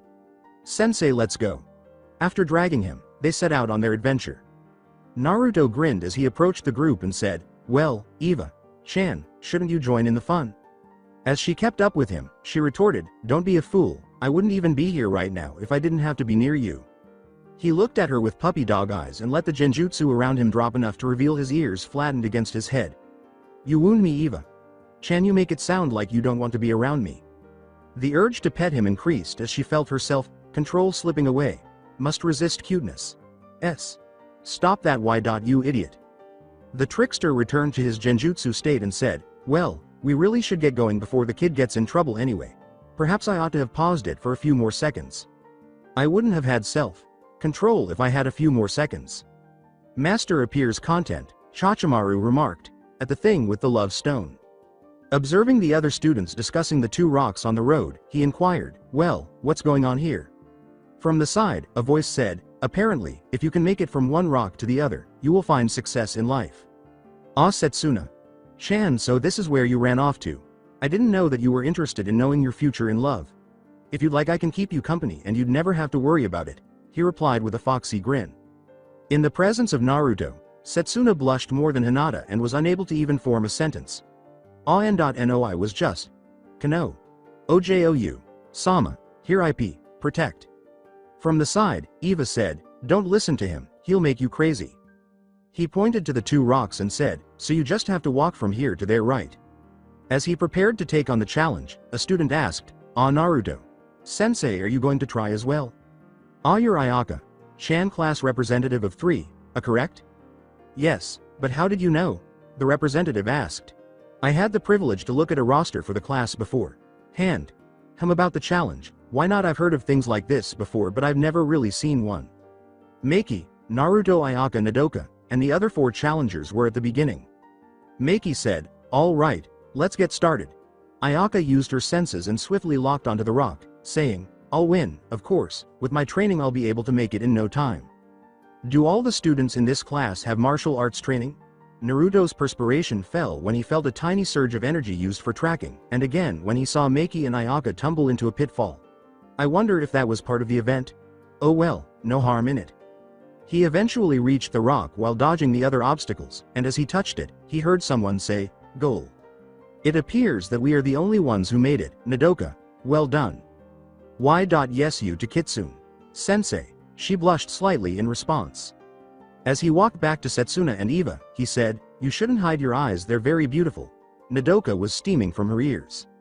"So, what comes next, Satsuna-chan?" "Well, everyone seems to be going to the Ottawa waterfall," she replied.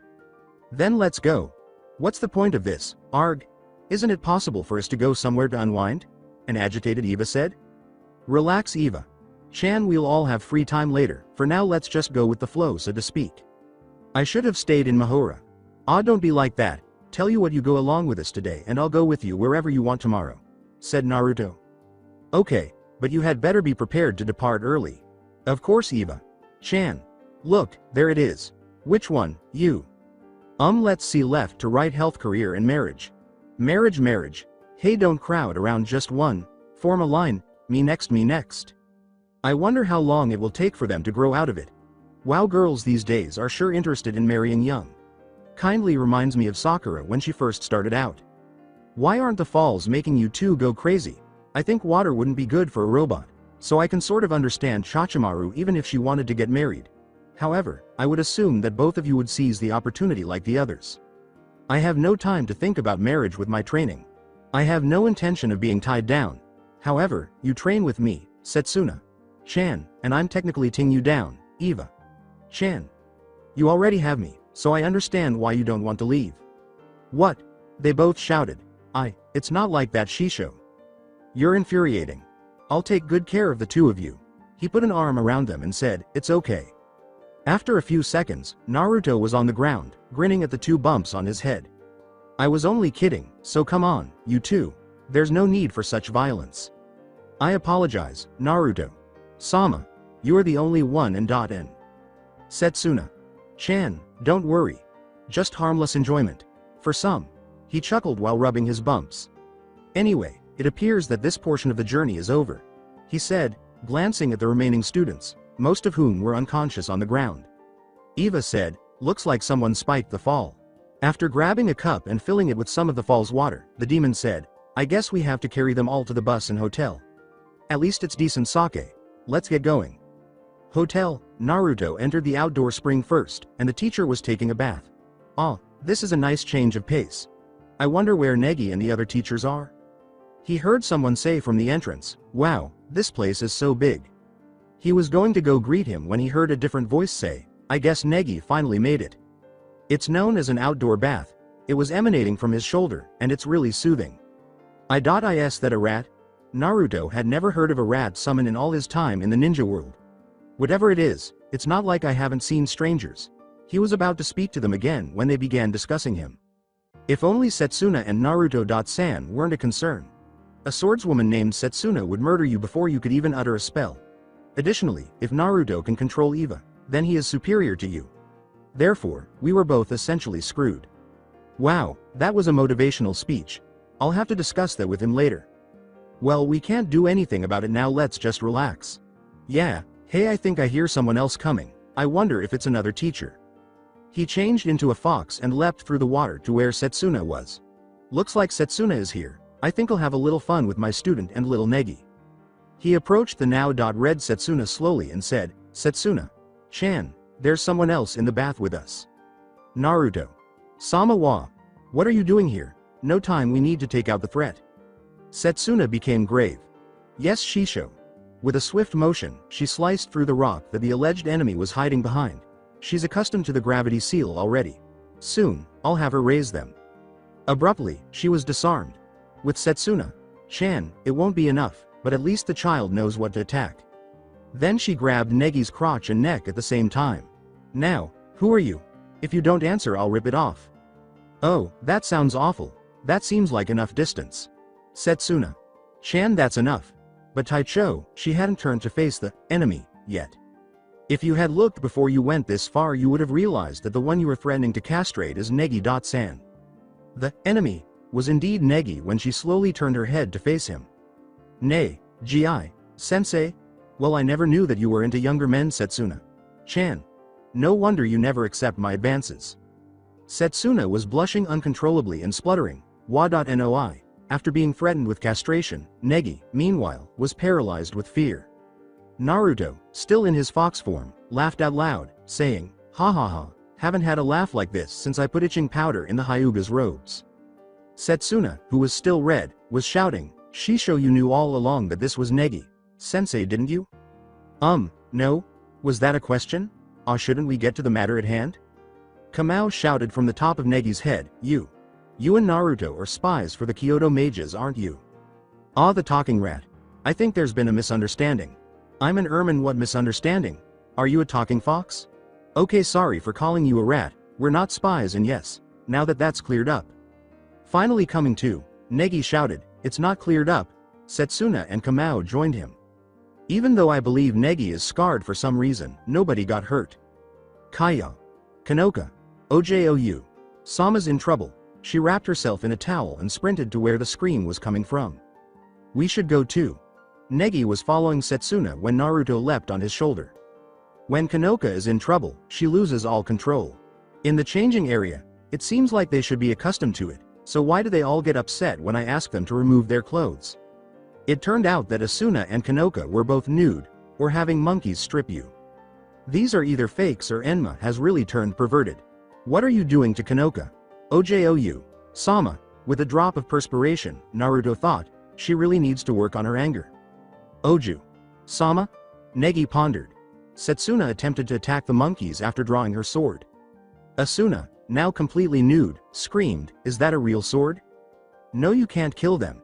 Is he really unaware that they are phony? Furthermore, why does it appear that Asuna is comfortable being nude in Negi's presence? It's just the way I like it, with no sense. I'm trying to save Kanoka. Ojou. Sama, these things are just shikigami, they'll just turn back into paper when I cut them. Those monkeys are taking Kanoka. Chan. Oju. Sama. She hurried out and raised her sword. Secret technique Shinmeryu Hyakuretsuika Zan. At least she doesn't lose her skills when she's angry. Additionally, she keeps her shape while wearing the gravity seal. When Kanoka finally caught up in her thoughts, she exclaimed, "Say, Chan. I don't really know what is going on, but you saved me, right? Thank you." After saying, "Aw, it's nothing really," she left Kanoka behind and fled. What was that about?" From the side, Naruto remarked, "Oh, don't worry about it, my apprentice is just shy when it comes to pretty girls." Asuna said absently, "Really, I didn't know Satsuna was like that. Wait, are you a talking fox?" "Well, I'm not a talking rhino. Now are you okay, Kanoka-chan?" "Yes, I'm fine, Fox.kun." Naruto then went ahead and changed back, saying, "Good. Oh, I should probably revert back, hold on a second. That's better now, who has questions?" Then everyone but the Ermine passed out. "Cool trick, can you teach me that?" With a drop of perspiration, he said, No sorry." He then started to carry the others inside. Time skip. "So what kind of mage are you, Naruto-san? I've never heard of shape-shifting magic powerful enough to change you into an animal. Only things like illusions and such." Naruto's perspiration fell as he said, "Wow, Negi-san, you seem really excited. I love to learn new things, and if you're willing to, then I'd love to learn how you do that shape-shifting spell you did." After everyone arrived, their reactions varied. Asuna was terrified that a different teacher was a sorcerer, but she soon moved on. Naturally, Negi was ecstatic, and Kanoka believed she had dreamed it all. Everyone played along despite their disbelief. Negi couldn't contain his excitement at the prospect of learning something new after he clarified that he and Satsuna weren't spies and that she was Naruto's student in multiple ways. As a result, the young magi continued to question Naruto non-stop. "Well, while I can't teach you the shape-shifting, as that is a skill only I can do, I can teach you some other things, but that will have to wait till later, most likely when we get back to Mahora. For now we should look for Satsuna. Chan so me and her can explain things in more detail." He nodded his head in understanding, but he was disappointed. He noticed Eva and Orochimaru approaching him and said, Eva-chan, I was wondering when you were going to show up. How did you like the little show Negi-san and his friends put on?" She smirked and remarked, "It was amusing, though you never stepped in." She found the boys' antics amusing, but she was not really paying attention during their first fight and was eager to see Naruto again. The new Kyuubi retorted, "I knew my student could handle it." "Whatever." Asuna asked, "Wait, you were there too?" And Negi nodded in curiosity. "Actually, how are you here? Isn't there a seal that is supposed to keep you at the academy?" "You can thank Blondie here for that." Naruto waved haltingly and said, "Hi. She's dangerous, you're supposed to protect your students and you let her out?" "Well, she is one of my students and I wanted her to come along as well, is that so bad?" "Well, no, but I have it all under control anyway. Eva Chan here can't go more than 100 feet from me and I control her powers, so no harm done." "Shut up, idiot, you're ruining my fun in watching them squirm." Now Eva Chan, what did I say about scaring the kids?" "Whatever, let's get going so we can go to sleep, we have places to go tomorrow." Okay, come on, let's get going." Kaide stopped Negi as they were searching the hall for Satsuna. The inquisitive fox Naruto was able to hear everything she said. "Looks like we need even more help because when they hit, it really hit the fan." Satsuna was putting seals around the rooms when they discovered her. "Are those warding seals, Satsuna-chan?" "Yes, Naruto-sama, they are specifically made for warding Shikigami." "I see you come prepared, unlike a certain someone." Negi attempted to say, "Wah, it's NT my fault, I got caught off guard." "I'm just joking, Negi-san, though you really should be more prepared in case something big does happen." "He's right, Boya. Although it's not likely to happen, if someone as powerful as me came along you wouldn't stand a chance." Eva offered her opinion. "We need to be more prepared in the future to stop things like this from happening. Come on, Negi-san, we just have to stick together and watch each other's backs. As long as Ojo-sama is okay, then I don't care how things are done." "There you go, Negi-san, we all want to keep everyone safe." Then it's decided. Class 3. A guardian angels are formed. Negi joined Asuna and Satsuna in the center after somehow catching their hands. A demon being a guardian angel. Not the name I would have picked, but it works. It's not the most foolish thing I've ever heard, though. "What about you, Evangeline-san, Orochimaru, Naruto-san, will you help? If something comes my way I'll deal with it, but only if." That's Eva Chan's way of saying yes, and I'll help as well, need to take care of my students. "If Master fights then I will as well." As he sprinted away, Negi exclaimed, "Okay, then I'm all fired up. The enemy may strike tonight, I'll go out and patrol." "He's a spunky kid, gets it from his dad." "You knew him?" In an unarguable tone, she stated, I don't want to talk about it. Curious. We should be getting to bed, Eva. Chan, Satsuna, Asuna, I'll leave you two in charge of taking care of the kid, okay? Yeah, sure. Yes, Shisho. He said, good see you two tomorrow, and waved as he left. We're going to watch them all night, aren't we? Of course, Eva. Chan. Later that evening, on the hotel's roof. Is that a giant monkey? Come on, Eva. Chan, as a vampire, I think that you would have seen stranger. It's not that, it's the fact that it has one of your students. Ah, so it does. Well, looks like Negi.san and the girls are on their trail. Let's go watch Ne. Not like I have a choice. Cha-cha. Yes, master. Make sure nobody know that we're gone. We'll be back shortly. Yes, master. Let's go. A train station. As he watched the train gradually fill with water, he asked himself, how will you get out of this one, Satsuna? Chan. You don't seem all that worried about your apprentice Fox. I know she can handle herself, what I want to know is how. She doesn't seem all that special, looks like she was lagging behind for a while. One bump later, is someone jealous? Bam. The Lord of Makai nursed his head and said, she is training even now. What do you mean? He saw them leaving after Satsuna smashed the train's windows and leapt for them from the roof he was on. What I mean is that she has gravity seals active right now. Let's go. She asked herself as she jumped after him, how strong is she? How strong are you? He was staring down at the street below when she caught up to him. They found her. After releasing the fire spell, the villain began to preach about how she would win and other such things. Sign. These evil types are always going on with their speeches. If you think about it, it's not dramatic, it's just annoying. Eva turned red and averted her gaze as she recalled all the times she had done that. Well, maybe they have some sort of point to get across. Besides, I know for a fact that heroes like to give dramatic speeches too. I never do, and I'm considered both good and to some evil. Wait, does this mean that you've given speeches like this before? That's not the point. Anyway, looks like your student is being used as a shield. She burst into tears. After saying, oh, looks like it. The woman slapped Kanoka's behind. Ooh, she's going to get it now. Let's watch. Asuna and Satsuna overcame the defense, which was a girl dressed in a gothic costume similar to Eva's relative, joked Naruto. Don't be stupid. And yet another enormous primate. What is with the monkey and this woman? Fetish? Like you and your dolls? Bam. It's a collection of rare antiques that just happen to be made out of mostly dolls. Keep telling yourself that. Anyway, looks like they're done. It turned out that Kanoka was being awakened by Satsuna. When Satsuna said something, Kanoka answered, and Satsuna fled. She really needs to work on that. Come on, Eva. Chan, we should get going. I need to speak with Satsuna and we both need sleep for our date tomorrow. I'm going to rupture a blood vessel if I continue to blush like this. It's not a date. I wouldn't even go with you if I didn't have to, she pondered. You're so cute, Eva. Chan.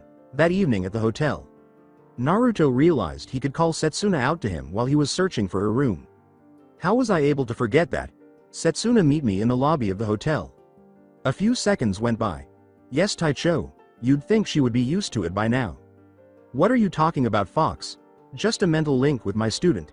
She already had her sword out and was searching for a threat when she asked, what do you need, Naruto? Sama? Is it the enemy? No, nothing like that, Satsuna. Chan. I just wanted to congratulate you on your fight against the monkey woman and her partner.